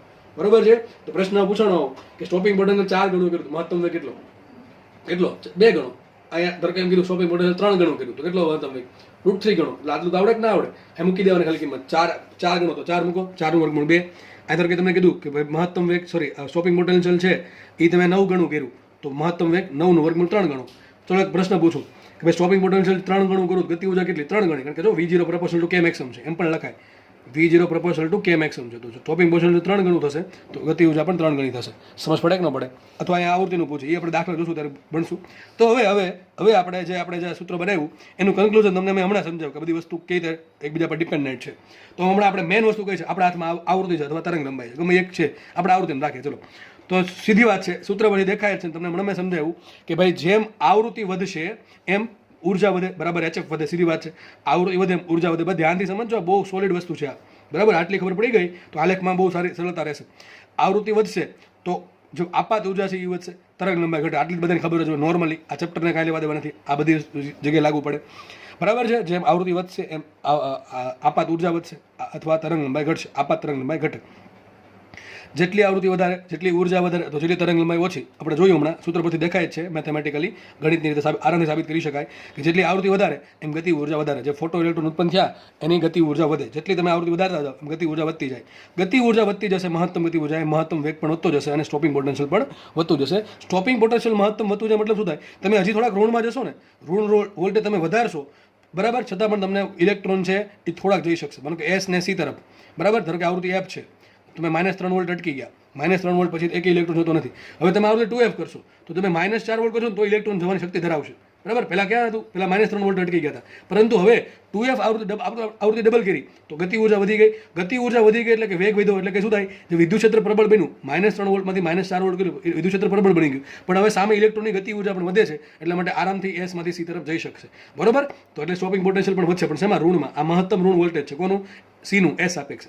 સ્ટોપિંગ પોટેન્શિયલ શું છે? C નું S સાપેક્ષે મહત્તમ ઋણ વોલ્ટેજ કે ભાઈ ઇલેક્ટ્રોન છે એ વધુમાં વધુ આને ક્રોસ કરી શકે, એનાથી વધારે ક્રોસ કરી શકે નહીં. પણ તમે આવૃત્તિ વધારશો તો એનાથી વધારે વોલ્ટેજ હશે ઋણમાં તો પણ એને ક્રોસ કરી શકશે. આટલી વાત બધાને એકદમ મગજમાં એકદમ સારી રીતે ફિટ થઈ ગઈ જોઈએ. બરાબર, આપણે આગળ વધીએ. ચલો હવે આ ચેપ્ટરનો બીજો ભાગ, એટલે કે બીજો ભાગ એટલે આ સૂત્રનો ચેપ્ટરનો ને સૂત્રનો, એમાં એક પદ બહુ આવશે, તીવ્રતા. તીવ્રતા શું છે? What is intensity? Intensity practical એક્ઝામ્પલથી પહેલાં સમજાવું. માનો કે શું લઈએ આપણે, માનો કે તમે હાઈવે પર ઊભા છો, બરાબર છે, દૂરથી એક ટ્રક આવે છે. ધ્યાનથી સમજો ભાઈ, બધાને એમ સમજાય જશે, એકદમ મગજમાં ઉતરી જશે. દૂર એક સીધો રસ્તો છે, બરાબર છે, એમાં તમે હાઈવે પર લિફ્ટ માંગો છો અને રાત્રિનો સમય છે, બરાબર છે. તમારો વ્હીકલ માનો કે ખરાબ થઈ ગયું છે અને તમે કંઈક મદદ માટે અથવા હેલ્પ માટે તમે શું કહેવાય લિફ્ટ માંગો છો, તો ટૂંકમાં દૂરથી એક ટ્રક આવતો જુઓ છો, બરાબર. એમાં લાઇટ ચાલુ હશે, આગળની ફ્રન્ટ લાઇટ, બરાબર છે. તો આપણને લાગશે કે ભાઈ ચલો ટ્રક આવે છે. હવે તમે જોજો, તમે બધાએ અનુભવ કર્યો હશે કે ટ્રક છે એ જેમ જેમ જેમ જેમ નજીક આવશે એમ તમારી આંખમાં જે પેલી લાઇટ પડે છે એની કંઈક તીવ્રતા અથવા સંવેદનશીલતા, સેન્સિટિવિટી બદલાતી જશે. જેમ જેમ જેમ જેમ ટ્રક નજીક આવશે તમારી આંખ છે ને થોડીક આમ મીંચાતી જશે. બધાને આટલો અનુભવ, જે લોકોને હ્યુમન આઈ છે, માનવ આંખ, એને આવું બધું થતું હશે, બરાબર છે. તો જેમ જેમ જેમ જેમ ટ્રક નજીક આવશે, આપણે ખબર એનો જે લાઇટનો પ્રકાશ છે એ ધીમે ધીમે આંખ પર વધારે પડે છે. પ્રકાશ શું બદલી ગયો? પેલા ડ્રાઈવર જેમ જેમ ટ્રક નજીક આવે છે એમ શું લાઇટ છે એ વધારે તીવ્ર કરતો ગયો? ના, એને તો લાઇટ રેડી જ નથી, લાઇટ ઓલરેડી ચાલુ જ હતી. તો કંઈક તો થાય છે.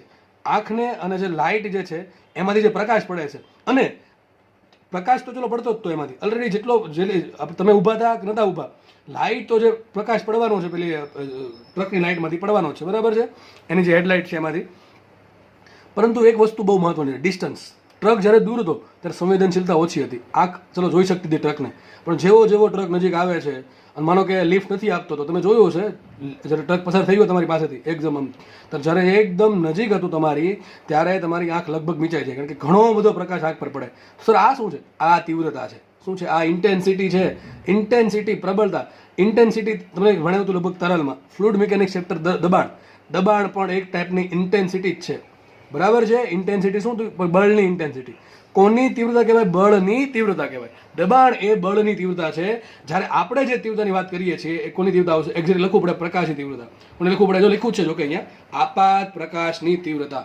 તો બળની તીવ્રતાને લેવા દેવા છે દબાણને લેવા દેવા છે બળની તીવ્રતા સાથે. તો ચલો આપણે દબાણની વાત નથી કરવાની, આપણે આપાત પ્રકાશ, જે પ્રકાશ આપાત થાય છે એની તીવ્રતાની વાત કરવાની છે. તો સૂત્ર યાદ બધાને હશે જ. આમ તો કોને કહેવાય? તો આપાત, આપેલી સપાટી પર કેટલી ઉર્જા આપાત થાય છે ભાગ્યા ક્ષેત્રફળ ભાગ્યા સમય. ત્રણ વસ્તુ પર ડિપેન્ડ કરે, યાદ રાખજો. આપાત પ્રકાશની તીવ્રતા ત્રણ વસ્તુ પર ડિપેન્ડ કરે. એક તો સપાટી પર આપાત થતી ઉર્જા, ક્ષેત્રફળ અને સમય પર, બરોબર છે. આપણે ધીમે ધીમે સમજશું એટલે સમજાઈ જશે. આ થોડું ટેકનિકલ લેંગ્વેજ કહેવાય, બરાબર. ટેકનિકલ લેંગ્વેજ ધીમે ધીમે આપણે સમજવી પડે. હવે એક કામ કરો સર, આ સૂત્ર સમજવું છે તો આમ કરવું પડે. માનો કે તમારી પાસે એક ચોરસ ટુકડો છે, એ ચોરસ ટુકડાની લંબાઈ 1 મીટર છે અને પહોળાઈ 1 મીટર છે. તો ચોરસ ટુકડાનું ક્ષેત્રફળ કેટલું થાય? 1 મીટર સ્ક્વેર થાય. કેટલું થાય? 1 મીટર સ્ક્વેર થાય. હવે આ ચોરસ ટુકડા પર ઉપરથી પ્રકાશ પડે છે, લંબરૂપે, સપાટીને લંબરૂપે દેખાય છે. આ પ્રમાણે પ્રકાશ પડે છે તો ઉર્જા પડે છે. હવે પ્રકાશ એટલે ઉર્જા તો હશે તેની પાસે, બરાબર છે. તો આ પ્રમાણે પ્રકાશ પડ્યો, સપાટી પર પ્રકાશ પડ્યો. તો ઇન્ટેન્સિટી કોને કહેવાય? સિમ્પલ ભાષામાં સમજાવું તો આ 1 મીટર સ્ક્વેરનું જે ક્ષેત્રફળ ધરાવતી સપાટી છે એમાં 1 સેકન્ડમાં કેટલી ઉર્જા આપાત થઈ એને કહેવાય ઇન્ટેન્સિટી. સિમ્પલ વાત ફરીથી કહું છું, એક આમ ફિલિંગ લેવી હોય ને તો એમ કહું છું. આ એવા વિદ્યાર્થીઓ માટે છે કે જેના તીવ્રતાની ફીલ લેવી છે, અનુભવી છે કે હકીકત તીવ્રતા શું છે. ગોખવા માટે તો બહુ ઇઝી છે કે સપાટી પર આપાત થતી ઉર્જા ભાગ્યા ક્ષેત્રફળ ગુણ્યા સમય, બરાબર. આઈ બરાબર ઉર્જા ઈ છે તમારા એરિયા ઇન્ટુ સમય. પણ ફિલિંગ લેવી તો આવું વિચારવું પડે કે 1 મીટર સ્ક્વેરનો એરિયા છે. વિચારો એક તમારો જે અગાસી છે, ટેરેસ છે, ના 1 મીટર સ્ક્વેરનું ચોરસ દોરી દીધું, બરાબર છે. ઉપરથી સૂર્યપ્રકાશ પડે છે. તો 1 મીટર સ્ક્વેરનો જે સપાટી છે એમાં 1 સેકન્ડમાં જેટલી સૂર્યપ્રકાશના કારણે જે ઉર્જા મળે છે એ સપાટીને એને જ કહેવાય ઇન્ટેન્સિટી. કારણ કે સર આવું ક્યાંથી? વિચારો, એ ક્ષેત્રફળ બરાબર શું મૂકી દઉં? 1 મીટર સ્ક્વેર મૂકી દઉં. સમય બરાબર શું મૂકી દઉં? 1 સેકન્ડ મૂકી દઉં. છેદમાં 1 ગુણ્યા 1 થઈ ગયું. હવે શું? તીવ્રતા બરાબર આપાત થતી ઉર્જા. એ જ વસ્તુ કોન્સેપ્ટ યુઝ કર્યો, બરાબર કે નહીં? તો વિચારો, 1 મીટર સ્ક્વેરમાં જેટલી વધારે ઉર્જા આપાત થાય એટલી તીવ્રતા વધારે, બરાબર છે. સમજ પડે કે ન પડે? ઓકે, આગળ વધીએ. જુઓ તો સૂત્ર બધાને ખબર પડી ગઈ, I બરાબર E/80. ઘણા કેસનું ટ્રકવાળાનું શું થયું? ટ્રકવાળો આવે છે, થોડુંક આમ થંભી જાવ, બરાબર, આવશે, બરાબર. એનું હમણાં કામ જ છે આપણે. જો તો આપાત પ્રકારની તીવ્રતા બરાબર સૂત્ર યાદ રાખજો, બહુ કામ લાગશે ભાઈ. ઘણી વખત દાખલા સિમ્પલ આવા પૂછે, તીવ્રતા શોધો, ઉર્જા આપી દે, ક્ષેત્રફળ આપી દે, સમય આપી દે, પણ ખબર જ નથી સૂત્ર શું છે. આપણે એક જગ્યાએ કામ આવશે પાછું, ઇલેક્ટ્રોમેગ્નેટિક વેવ્સ, બરાબર. EMW માં કામ આવશે સૂત્ર, બરાબર છે. બહુ કામનું સૂત્ર છે, આગળ પણ આવશે ઘણી જગ્યાએ, યાદ રાખજો. અને હા, ત્યાંય પણ આવશે, ક્યાં? વ્યતિકરણ વિવર્તનમાં આવશે. એટલે કયો? તરંગ પ્રકાશ શાસ્ત્ર નામના ચેપ્ટરમાં આવશે, બરાબર છે, ત્યાં પણ આવશે, વ્યતિકરણ વિવર્તનમાં આવશે. સૂત્ર ટૂંકમાં કામનું છે, આપાત પ્રકારની તીવ્રતા બરાબર કેટલી સપાટી પર ઉર્જા આપાત થાય છે, છેદમાં ક્ષેત્રફળ છેદમાં સમય.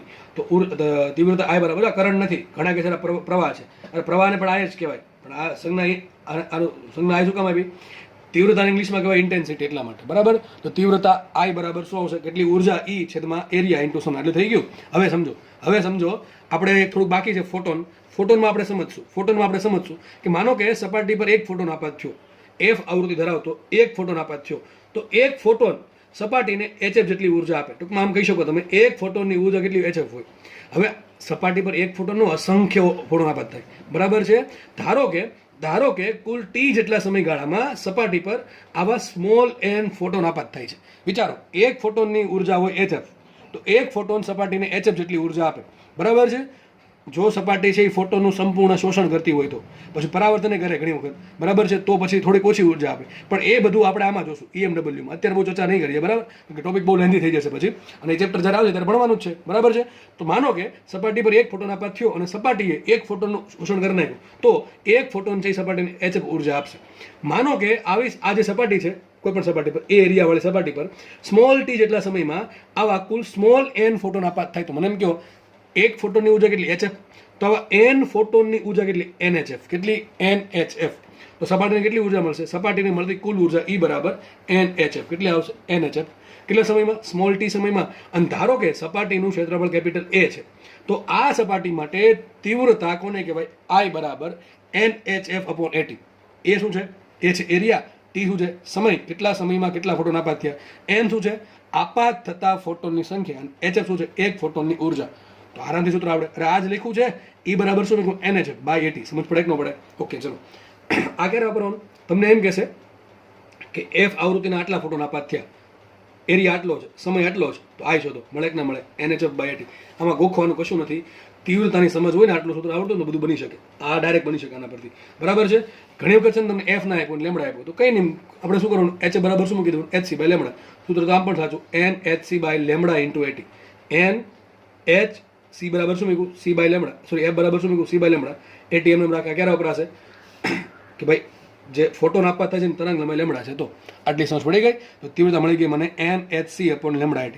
એક વસ્તુ તમે નોટ કરો, એક વસ્તુ નોટ કરજો તમે, કે તીવ્રતા ચલો H અચળ છે, C અચળ છે, એરિયા અચળ. સપાટી જે છે, માનો કે સપાટી તો બનાવી નાખી ઓલરેડી, ધાબા પર આ પ્રમાણે ચોરસ બનાવી દીધું. ધારો કે એનો એરિયા 1 મીટર સ્ક્વેર પણ કંઈક છે, ધારો કે એરિયા A છે, તો એ તો અચળ થઈ ગયું એક વખત બનાવી નાખ્યા પછી, બરાબર છે. H તો અચળ છે, C અચળ છે. જે પ્રકાશ આપાત થાય છે, ધારો કે જે પ્રકાશ આપાત થાય છે એની તરંગ લંબાઈ અચળ છે, એરિયા અચળ છે, સમય તમે ફિક્સ આપો છો, તો વધે શું? I proportional two N. ટૂંકમાં આમ કહી શકાય, જેટલા ફોટોન વધારે આપાત થાય એટલી તીવ્રતા વધારે થાય. કારણ શું? અરે જેટલા ફોટોન વધારે એટલી એની ઉર્જા વધારે, ઇન્ટેન્સિટી વધારે. એરિયા ચલો અચળ છે, T અચળ રાખો, લેમડા અચળ રાખો, H અચળ રાખો, C અચળ રાખો. લખાઈશું અહીંથી I પ્રપોર્શનલ ટુ ફોટોનની સંખ્યા. જો તીવ્રતા છે એ કેટલી, જે ફોટોની સંખ્યા છે એના સમપ્રમાણમાં હોય. જેટલા ફોટોની સંખ્યા વધારે એટલી તીવ્રતા વધારે. આટલી ખબર પડી ગઈ? થોડુંક ડિટેલમાં જશું આપણે તીવ્રતા સમજવા માટે. માનો કે તમારી પાસે એક નાનકડો એવો બિંદુવત બલ્બ છે. બિંદુવત બલ્બ કહું છું. બલ્બ અથવા સિમ્પલ એવું કહી શકો કે એક એવો પદાર્થ છે કે જેમાંથી પ્રકાશ ઉત્પન્ન થાય છે, એટલે કે પ્રકાશનું ઉદ્ગમ છે, પણ એકદમ બિંદુવત, એકદમ નાનકડી લેઝર ટાઈપ, બરાબર છે.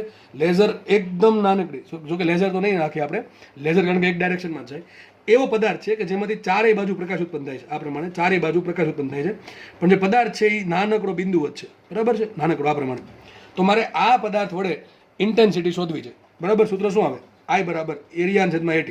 માનો કે એનાથી હું R અંતરે મારે આ જે બિંદુવત પદાર્થ છે એથી સ્મોલ r જેટલા અંતરે મારે તીવ્રતા શોધવી છે. હું શું કરીશ? સ્મોલ r અંતરે, જો સ્મોલ r અંતર અહીંયા હોઈ શકે, અહીંયા હોઈ શકે, અહીંયા હોઈ શકે, અહીંયા હોઈ શકે, કોઈ પણ જગ્યાએ હોઈ શકે. આ 2D છે, હકીકત 3D માં ગમે ત્યાં હોઈ શકે. તો એક કામ કરું, શું બનશે? ગોળો બનશે. શું બનશે? સ્મોલ r અંતરે રહેલા બિંદુનો હું ભેગા કરું તો એક 3D માં ગોળો બનશે. વિચારો. તો માનો કે આ પ્રકાશ અહીંથી ઉત્પન્ન થયો, ત્યાંથી માનો કે આ સપાટી પર, આખી સપાટી પર કેપિટલ E ઉર્જા આપાત થઈ. કેવી ઉર્જા આપાત થઈ? કેપિટલ E ઉર્જા. અને આ કેવું છે? લંબ છે કે નહીં હોય? તો આખી સપાટી પર ઉર્જા આપાત થઈ કેપિટલ E. ચલો સૂત્ર શું આવશે તીવ્રતાનું? I બરાબર E અપોન AT. આ બધાને ખબર છે.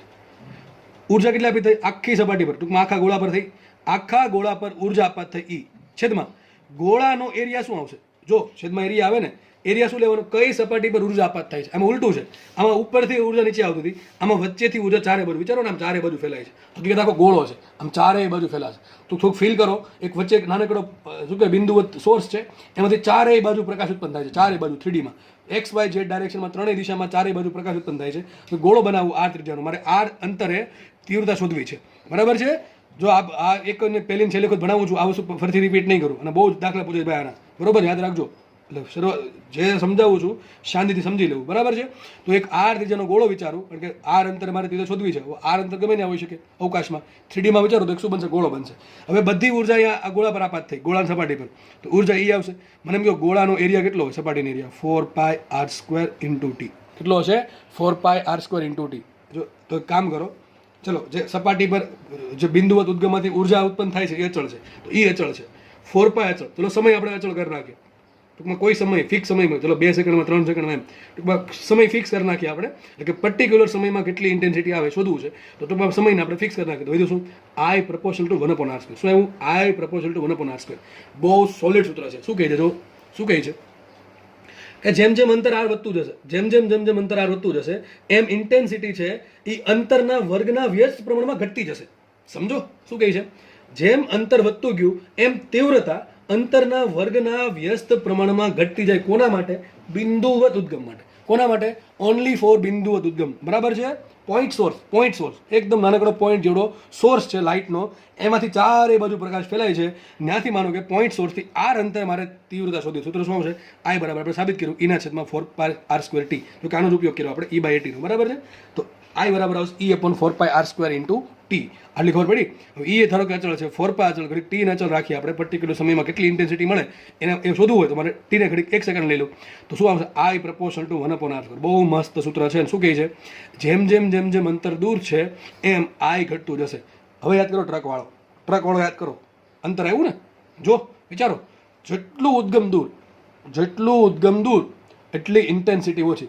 ઘણી વખત આપણે બસમાં જતા હોઈએ અથવા રાત્રિ દરમિયાન ટ્રેનમાં કે ટૂંકમાં કોઈ પણ જગ્યાએ જતા હોઈએ ત્યારે આપણે જોઈએ કે ભાઈ દૂર આમ ખાસ હાઈવે પર આવું જોતા હોય કે દૂર કોઈ જગ્યાએ બલ્બ ચાલુ છે. માનો કે આવું કે સિટી આવવાનું હોય, માનો કે તમે વડોદરાથી સુરત આવો છો, સમજી લો, બરાબર. જો કે એમાં તો વચ્ચે ઘણી બધી જગ્યાએ લાઇટ આવશે, પણ માનો કે એવું એક જંગલ જેવો વિસ્તાર આવે, બરાબર, અને વચ્ચે તમને લાગે કે ભાઈ ભરૂચ આવવાનું છે, થોડુંક દૂર, આમ ભરૂચ હજી દૂર છે લગભગ 20 કિલોમીટર, પણ તમને થોડીક લાઇટ દેખાવા મળે, થોડીક આમ લાગે કે ભાઈ ચલો લાઇટ આવે છે, અને એક સાથે ઘણો બધો પ્રકાશ દેખાવા મળે, લાગે આપણને ફિલિંગ આવે ત્યાં ભાઈ કંઈક દૂર એક સારું સિટી છે.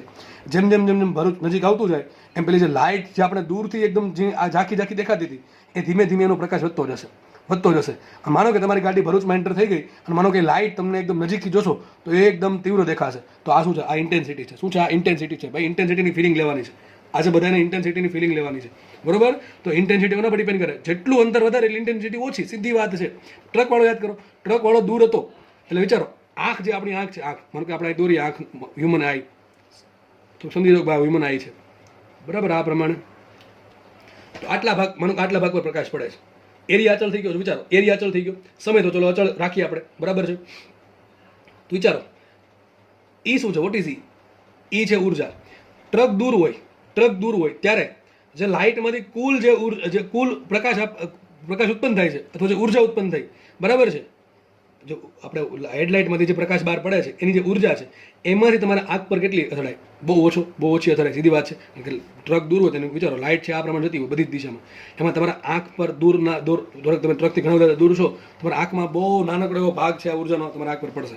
જેમ ટ્રક નજીક આવશે, વિચારો તમારી આંખ પર પહેલાં કરતાં હવે થોડોક વધારે ભાગ પડશે ઉર્જાનો, બરાબર કે નહીં. એટલા માટે ઇન્ટેન્સિટી વધતી જાય છે. અથવા એમ સમજીને આમ સમજો, ઇન્ટેન્સિટી ઇઝ પ્રપોર્શનલ ટુ 1/અંતર અથવા 1/અંતરનો વર્ગ, ડિપેન્ડ કરે, બરાબર છે. આપણે માનો કે પેલો જે બલ્બ છે ટ્રકની હેડલાઇટ, સપોઝ ઘડીક માની લો કે બિંદુવત ઉદ્ગમ છે, ઘડીક માની લો, તો વિચારો જેટલું અંતર વધારે એટલી તીવ્રતા ઓછી. જેમ ટ્રક નજીક આવશે એમ અંતર ઘટતું ગયું. કોની વચ્ચે, હ્યુમન આઈ, આપણી શરીરની, આપણે હ્યુમન આઈ એટલે કે માનવ આંખ અને ટ્રક વચ્ચે જે હેડલાઇટ છે હેડલાઇટ અને આંખ વચ્ચે અંતર ઘટી ગયું. અંતર ઘટશે તો તીવ્રતા વધશે. એટલે જ્યારે એકદમ ટ્રક નજીક આવી જાય ત્યારે અંતર ઘણું ઓછું થશે. તો આ ઉર્જા છે, જે હેડલાઇટમાંથી જે ઉર્જા છે એમાંથી મોટો ભાગ તમારી આંખ પર પડે છે, અને આંખ અમુક તીવ્રતા સેન્સ કરવા માટે જ બનેલી છે. એવું નહીં ગમે એટલો પ્રકાશ આંખમાં નાખો એટલે આપણે શું કહેવાય, આંખ સહન કરી જ લેશે, ઓટોમેટિક આંખ છે બંધ થઈ જશે. આ બધાની ફિલિંગ છે. ભાઈ કુદરતે બહુ સારામાં સારી આંખ આપી, જો કે આખું શરીર આપ્યું છે દરેક અંગ, બરાબર છે. વિચારો કેટલું ફિઝિક્સમાં ટેકનિકલ વસ્તુ છે, કુદરત ઓલરેડી બધું વિચારેલું છે, સમજ પડે કે નહીં. એટલે આંખ ઓટોમેટિક બંધ થઈ જાય. આપણે ચલો આપણે આ તીવ્રતા છે, આ જે છે ઇન્ટેન્સિટી એ સહન નહીં કરી શકે એટલે આંખ બંધ કરી દઈએ. આપણું મગજ એટલું ડેવલપ છે, વાપરીએ તો, બરાબર છે. ચલો બીજી વાત કરીએ ફટાફટ. હવે થોડુંક વધારે આમાં સમય વહી ગયો તીવ્રતામાં. ફટાફટ આપણે જોઈએ નળાકાર ઉદ્ગમ માટે. જો મને કે આ એક પેન છે, પેન લઈ લઈએ. પેન મને કે પેન નળાકાર છે, મને કે પેનમાંથી પ્રકાશ ઉત્પન્ન થાય છે ચારે બાજુ. તો વિચાર આમાંથી પ્રકાશ કઈ દિશામાં જશે? આમ જઈ શકે ઉપર, આમ જઈ શકે, ચારે બાજુ જશે, પણ બનશે શું? નળાકાર બનશે. વિચારો શું બનશે નળાકાર? સમજ પડે કે ન પડે? આ પહેલા નાનકડું બિંદુ છે, નાનકડા બિંદુમાંથી પ્રકાશ ચારે બાજુ ગોળા સ્વરૂપે જશે, ગોળા સ્વરૂપે. પણ આ પેન છે, મને કે વ્હાઇટ જે દેખાય છે ને તમને, ત્યાંથી ચારે બાજુથી, ટૂંકમાં ચારે બાજુ પેનને ચારે બાજુથી શું ઉત્પન્ન થાય છે? પ્રકાશ ઉત્પન્ન થાય છે આખી લંબાઈ પર. મને કે એલ લંબાઈનો નળાકાર છે, આ પેન છે એલ લંબાઈનો નળાકાર છે, અને આ પેનમાંથી પ્રકાશ ઉત્પન્ન થાય છે. વિચારો તો પેનમાંથી જે પ્રકાશ ઉત્પન્ન થાય છે કઈ દિશામાં જશે? આનો એક પોઈન્ટ પકડો તો ચારે બાજુ જશે, આ પોઈન્ટ પર ચારે બાજુ જશે, આ પોઈન્ટ ચારે બાજુ જશે, એમ ચારે બાજુ જશે. તો માનો કે આ પોઈન્ટથી આર અંતર એક બિંદુ છે, તો આર અંતરે પ્રકાશ ક્યાં જશે? બધી જગ્યાએ. વિચારો શું બને? નળાકાર બને. વિચારી જુઓ, થોડુંક ઇમેજિન કરો ભાઈ. ઇમેજિન કર્યા વગર ફિઝિક્સ નહીં આવડે. અરે ઇમેજિન કર્યા વગર આગળ કંઈ નહીં આવડે. ઇમેજિન કરતાં શીખવું જ પડશે. કદાચ તમે ડૉક્ટર બનશો કે એન્જિનિયર બનશો, ઇમેજિન તો કરવું જ પડશે. કારણ કે દરેક વસ્તુ તમને બતાવી નહીં શકે. પોસિબલ હોય ત્યાં સુધી બતાવાશ, પણ જ્યાં સુધી અમુક દરેક વસ્તુ અમુક પછી જે વસ્તુ થિયોરિટિકલી સમજવાની હોય એ બતાવી શકાય નહીં, બરાબર છે. તો વિચારો, થોડુંક વિચારો કે ભાઈ આ જે પ્રકાશનું ઉદ્ગમ છે નળાકાર સ્વરૂપનું, એમાંથી પ્રકાશ ઉત્પન્ન થાય છે. તો પ્રકાશ કઈ રીતે આગળ વધે? તો ચારે બાજુ આગળ વધશે. અને હું આર અંતર પકડું, આ પોઈન્ટથી આર અંતર, આ પોઈન્ટથી આર અંતર, આ પોઈન્ટથી આર અંતર, એ પ્રમાણે આ બધું, આ બાજુ આર અંતર મળે, આ બાજુ આર અંતર મળે, નીચે આર અંતર મળે. તો ચારે જે બધા પોઈન્ટ મળ્યા એ બધા પોઈન્ટને ભેગા કરું શું બને? નળાકાર બને. શું બને? નળાકાર બને. માનો કે એક સમજાવવા માટે એક આ લાઈન છે જેમાંથી પ્રકાશ ઉત્પન્ન થાય છે, તો આર અંતરે શું બનશે? નળાકાર બનશે, બરાબર. આ પ્રમાણે એક નળાકાર બનશે. થોડુંક વ્યવસ્થિત, બરાબર. વચ્ચે ઉદ્ગમ છે, દોરો જ છે જો અહીંયા. ચલો આની મારે ઇન્ટેન્સિટી શોધ્યું. સૂત્ર શું આવશે? I બરાબર E/80. ચલો E અચળ છે, આ પોઈન્ટ પર કેટલી ઉર્જા આપી થાય? બધી આજે બધા પોઈન્ટ બન્યા, બરાબર છે. બધા પોઈન્ટ પર ધારો કે E જેટલી ઉર્જા આપાત થઈ, કેટલી? તો E આપણને મળી ગયું. E છેદમાં એરિયા શું આવશે? નળાકારનો એરિયા. નળાકારનો જે સપાટી બની આ પ્રમાણે સપાટી, બરાબર, ચારે બાજુ ગોળાકાર સપાટી, એનો એરિયા શું આવે? 2πRL. શું આવે? 2πRL. તો મૂકી દીધું, ઇન્ટુ ટી કરી દઈએ તો શું આવશે? I બરાબર E/2πRL, 2πRL ઇન્ટુ ટી, બરાબર. જો L તો અચળ છે, L શું છે? ઉદ્ગમની લંબાઈ છે એટલે અચળ છે. 2π અચળ, ટી અચળ, E અચળ. વધુ શું? E proportional two 1/r. શું વધુ? E proportional two 1/r. તો તમારે યાદ રાખવાનું ટૂંકમાં નળાકાર ઉદ્ગમ છે, નળાકાર સ્વરૂપ હોય, સિલિન્ડ્રિકલ સોર્સ હોય તો તીવ્રતા આવશે I પ્રપોર્શનલ ટુ 1/r. અને જો બિંદુવત હોય તો I પ્રપોર્શનલ ટુ 1/r² આવશે. આમાં ફટાફટ તીવ્રતા ઘટી છે. આમાં અંતર સાથે અંતરના વર્ગ પ્રમાણે તીવ્રતા ઘટે છે, જ્યારે આમાં અંતરના વ્યસ્ત પ્રમાણે ઘટે. વિચારો અંતર 1 મીટર તો I પ્રપોર્શનલ ટુ 1/1 બેમાં આવશે. જો અંતર ડબલ કરું તો 2/4. અહીંયા તીવ્રતા ચોથા ભાગની થાય, જ્યારે તીવ્રતા 1/2 અડધી થશે. જો અંતર 3 ગણું કરું તો તીવ્રતા થઈ ગઈ 9મા ભાગની, જ્યારે અહીંયા થશે 3જા ભાગની. તો આમાં ધરખમ અથવા સડનલી તીવ્રતામાં અંતર સાથે ચેન્જ આવશે, જ્યારે અહીંયા I પ્રપોર્શનલ ટુ 1/r, એટલે કે આમાં ધીમે ધીમે ચેન્જ આવશે, બરાબર. તીવ્રતામાં ધીમે ધીમે અંતર આરે ઘટશે, આમાં ફટાફટ ઘટશે. તો બે વસ્તુ યાદ રાખવી. તમને દાખલામાં કીધું હોય કે ઉદ્ગમ છે બિંદુવત છે, તો લખવાનું સૂત્ર I પ્રપોર્શનલ ટુ 1/r². તમને એમ કીધું છે કે ઉદ્ગમ છે નળાકાર છે, તો I પ્રપોર્શનલ ટુ 1/r. પણ મોટા ભાગના કેસમાં છે ને એ લોકો કે આપતા જ નથી ઉદ્ગમ કેવું છે. તો સર આપણે શું લેવું? પછી આપણે શું બિંદુવત લેવું કે નળાકાર લેવું? તો આપણે પ્રિફરન્સ શું? બિંદુવતને. હજુ કોઈ 3 પ્રકારના દાખલા પૂછે, તમને એમ કહેશે કે ઉદ્ગમ છે એ બિંદુવત છે, તો I પ્રપોર્શનલ ટુ 1/r² આવશે. તમને એમ કે ઉદ્ગમ છે નળાકાર છે, તો I પ્રપોર્શનલ ટુ 1/r આવશે. તમને જો એમ કે ઉદ્ગમ છે એ ખાલી છે, એમ ટૂંકમાં ઉદ્ગમ ખાલી કીધું છે, પ્રકાશનો ઉદ્ગમ છે, બિંદુવત નળાકાર એવી કંઈ ચોખવટ પાડી નથી, તો આપણે વાપરશું બિંદુવત ઉદ્ગમ. કેવું લઈ લેશું આપણે? બાય ડિફોલ્ટ આપણે બિંદુવત ઉદ્ગમ લઈ લેશું. તો I પ્રપોર્શનલ ટુ 1/r² મૂકશું. આટલી ખબર પડે કે આગળ વધીએ. તો હમણાં આપણે તમને યાદ હશે આવૃત્તિનું જોયું હતું કે આવૃત્તિ વધે એટલે ઉર્જા વધે, તરંગ લંબાઈ ઘટે, ગતિ ઉર્જા વધે, વેગ વધે, સ્ટોપિંગ પોટેન્શિયલ વધે. સર તીવ્રતા વધે શું થાય? હમણાં ખબર પડી જાય. તીવ્રતા સૂત્ર શું આવે? તીવ્રતાનું I બરાબર NHF/AT બરાબર E/AT. E બરાબર શું હતું? NHF. બધાને ખબર છે. N શું છે? ફોટોનની સંખ્યા. મેં તમને હમણાં કીધું હતું. H ઘડીક અચળ લઈ લો, F અચળ લઈ લો, A અચળ લઈ લો, T અચળ લઈ લો. તો લખાઈશું તીવ્રતા પ્રપોર્શનલ ટુ ફોટોનની સંખ્યા. તો જેટલી ફોટોનની સંખ્યા વધારે, જો લખ્યું છે જેટલી ફોટોનની સંખ્યા વધારે એટલી તીવ્રતા વધારે, જેટલી ફોટોનની સંખ્યા વધારે એટલી તીવ્રતા વધારે, જેટલી ફોટોનની સંખ્યા વધારે. વિચારો સપાટી પર વધારે ફોટોન આપાત થશે તો વધારે ફોટોન વધારે માત્રામાં ફોટો ઇલેક્ટ્રોન ઉત્પન્ન કરશે. એ આપણે જોશું. એક શબ્દ આવશે, એક વ્યાખ્યા આવશે, ક્વોન્ટમ ક્ષમતા. ક્વોન્ટમ ક્ષમતા, ક્વોન્ટમ એફિશિયન્સી, બરાબર. કે ભાઈ 100 ફોટોન આપાત કરું, સપાટી પર 100 ફોટોન આપાત કરું તો એ 100 ફોટોન કેટલા ફોટો ઇલેક્ટ્રોન ઉત્સર્જન કરવા માટે કેપેબલ છે, સક્ષમ છે, એને કહેવાય ક્વોન્ટમ ક્ષમતા. એ પછી ભણાવીશ તમને. અત્યારે યાદ રાખી લો કે જેટલા ફોટોન વધારે આપાત થાય એટલા વધારે ફોટો ઇલેક્ટ્રોન ઉત્પન્ન થાય. 100 ફોટોન આપાત કરો તો બની શકે 100 ઇલેક્ટ્રોન ઉત્પન્ન થયા, 50 ઉત્પન્ન થયા, 40 ઉત્પન્ન થયા, પણ 200 કરો તો ડબલ થઈ જશે ફોટો ઇલેક્ટ્રોનની સંખ્યા. સમજ પડે? એ ડિપેન્ડ કરે ક્વોન્ટમ ક્ષમતા પર, અને ક્વોન્ટમ ક્ષમતા ડિપેન્ડ કરે ધાતુ પર. એ આપણે પછી જોશું, બરાબર, નેક્સ્ટ લેક્ચરમાં. તો અત્યારે સમજીએ કે જેટલી ફોટોની સંખ્યા વધારે એટલી તીવ્રતા વધારે, જેટલી ફોટોની સંખ્યા વધારે એટલી જે ફોટો ઇલેક્ટ્રોન ઉત્પન્ન થયા, ફોટોન છે, ફોટો ઇલેક્ટ્રોન છે, બેમાં ફરક છે. આ બહારથી સપાટી પર આપાત થાય છે, જ્યારે આ તો ઉત્પન્ન થાય છે, ઉત્સર્જિત થાય છે. મુક્ત ઇલેક્ટ્રોન છે એ ફોટો ઇલેક્ટ્રોન બને છે.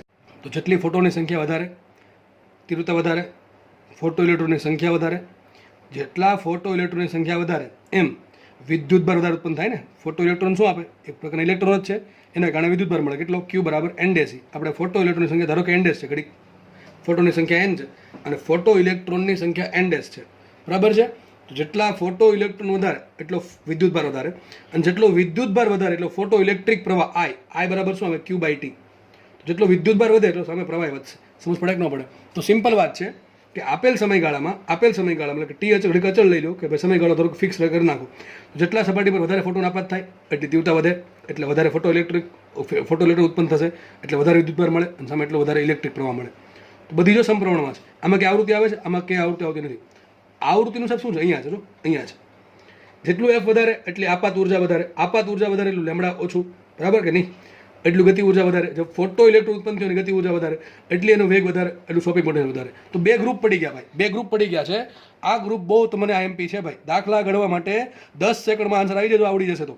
અને જો કે આવડી જ જશે, કેમ નહીં આવડે? બરોબર છે. તો 10 સેકન્ડમાં તમારો આન્સર આવી જશે જો આ ખબર પડી જાય તો. નહીં ખબર પડે તો બહુ તકલીફ પડશે. 2 ગ્રુપ યાદ રાખવાની તમારે, 2 ગ્રુપ. જો કે મેં તમને સાબિત કરાવ્યું કેમ આમ થાય ને કેમ આમ થાય છે, બરાબર. બાકી ધારે તો સીધું કોષ્ટક તમને આપી દે, ગોખી નાખજો, બરાબર. તો આપણે સાબિત કર્યું. ચલો, શું આપણે સાબિત કર્યું? એક આવૃત્તિવાળું ગ્રુપ છે ને એક તીવ્રતાવાળું ગ્રુપ છે, ઇન્ટેન્સિટીવાળું ગ્રુપ ને એક આવૃત્તિવાળું ગ્રુપ. ફટાફટ જોઈએ. જેટલી આવૃત્તિ વધારે એટલી આપાત ઉર્જા વધારે, એટલી તરંગલંબાઈ ઓછી, એટલી ફોટો ઇલેક્ટ્રોનની મહત્તમ ગતિ ઉર્જા વધારે, K મેક્સિમમ વધારે, એટલો ફોટો ઇલેક્ટ્રોનનો વેગ વધારે, V મેક્સિમમ વધારે, અને એટલું શોપિંગ પોટેન્શિયલ ઋણમાં વધારે V0 આવશે. તો આ આખું ગ્રુપ છે કોને લાગુ પડે? આ આખું ગ્રુપ છે લાગુ પડશે આવૃત્તિને. સામે ગ્રુપ છે ઇન્ટેન્સિટી. જો આને કંઈ લેવા દેવા નથી, બરાબર છે. જેટલી તીવ્રતા વધારે, હકીકત આમ જોવું પડે, જેટલી ફોટોની સંખ્યા વધારે એટલી તીવ્રતા વધારે, એટલી ઉત્સર્જિત ફોટોની સંખ્યા વધારે, એટલો વિદ્યુતભાર વધારે, એટલો ફોટો ઇલેક્ટ્રિક પ્રવાહ વધારે. સમજ પડે કે ન પડે? તમને પ્રશ્ન આમ પૂછશે, યાદ રહેજો. બહુ મોસ્ટ IMP પ્રશ્ન બોલું છું. એવું લાગે તો તમારે ચોપડામાં લખી નાખવા કે એક સપાટી પર પ્રકાશ આપાત કરતા ફોટો ઇલેક્ટ્રોનનું ઉત્સર્જન થાય છે. પહેલી કન્ડિશન પાકી. જો ભાઈ પહેલી કન્ડિશન કઈ હતી કે F is greater than or equal to F0 હોવું જોઈએ, E is greater than equal to 50 હોવું જોઈએ, અને lambda less than equal to lambda 0 હોવું જોઈએ. મેં તમને પહેલાં કીધું હતું. આપણે આખા લેક્ચરમાં જે ચર્ચા કરશું એમાં આ કન્ડિશન સેટિસ્ફાય થાય છે.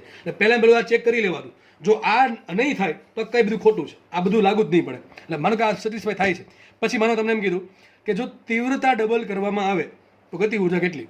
અચળ. તીવ્રતાને લેવા દેવા નથી આવૃત્તિ સાથે, તો ગતિ ઉર્જાને લેવા દેવા છે આવૃત્તિ સાથે.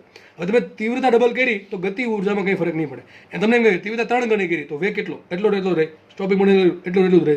પરંતુ તમને એમ કીધું કે તીવ્રતા ડબલ થાય છે તો ફોટો ઇલેક્ટ્રિક પ્રવાહ કેટલો? ડબલ. ફોટો ઇલેક્ટ્રિક પ્રવાહ ડબલ થશે. સમજ પડે છે? તો આથી કેટલા બધા પ્રશ્નો ઉદ્ભવી શકે, તમે વિચારી શકો. ટૂંકમાં 2 ગ્રુપ યાદ રાખવાનું છે. આવૃત્તિને આ બધા લેવા દે. ટૂંકમાં આ બધા છે, આ બધા એ ક્યારે બદલશે? આ બધામાં ચેન્જ તો જ આવશે જો આવૃત્તિમાં ચેન્જ આવશે તો. અને આ બધી વસ્તુ છે એમાં ચેન્જીસ તો જ આવશે જો તીવ્રતામાં ચેન્જીસ આવશે તો. તમને એમ પૂછે આવૃત્તિ ડબલ કરી તો ફોટો ઇલેક્ટ્રિક પ્રવાહ એટલો અચળ રહે. કેવો રહે? અચળ રહે. આવૃત્તિને ફોટો ઇલેક્ટ્રિક પ્રવાહને આવૃત્તિ સાથે કંઈ લેવા દેવા છે નહીં. આ મોસ્ટ IMP કોષ્ટક છે બંને. મોસ્ટ IMP કોષ્ટક છે. સીધા રોકડા 4માં કપાવશે, બરાબર છે.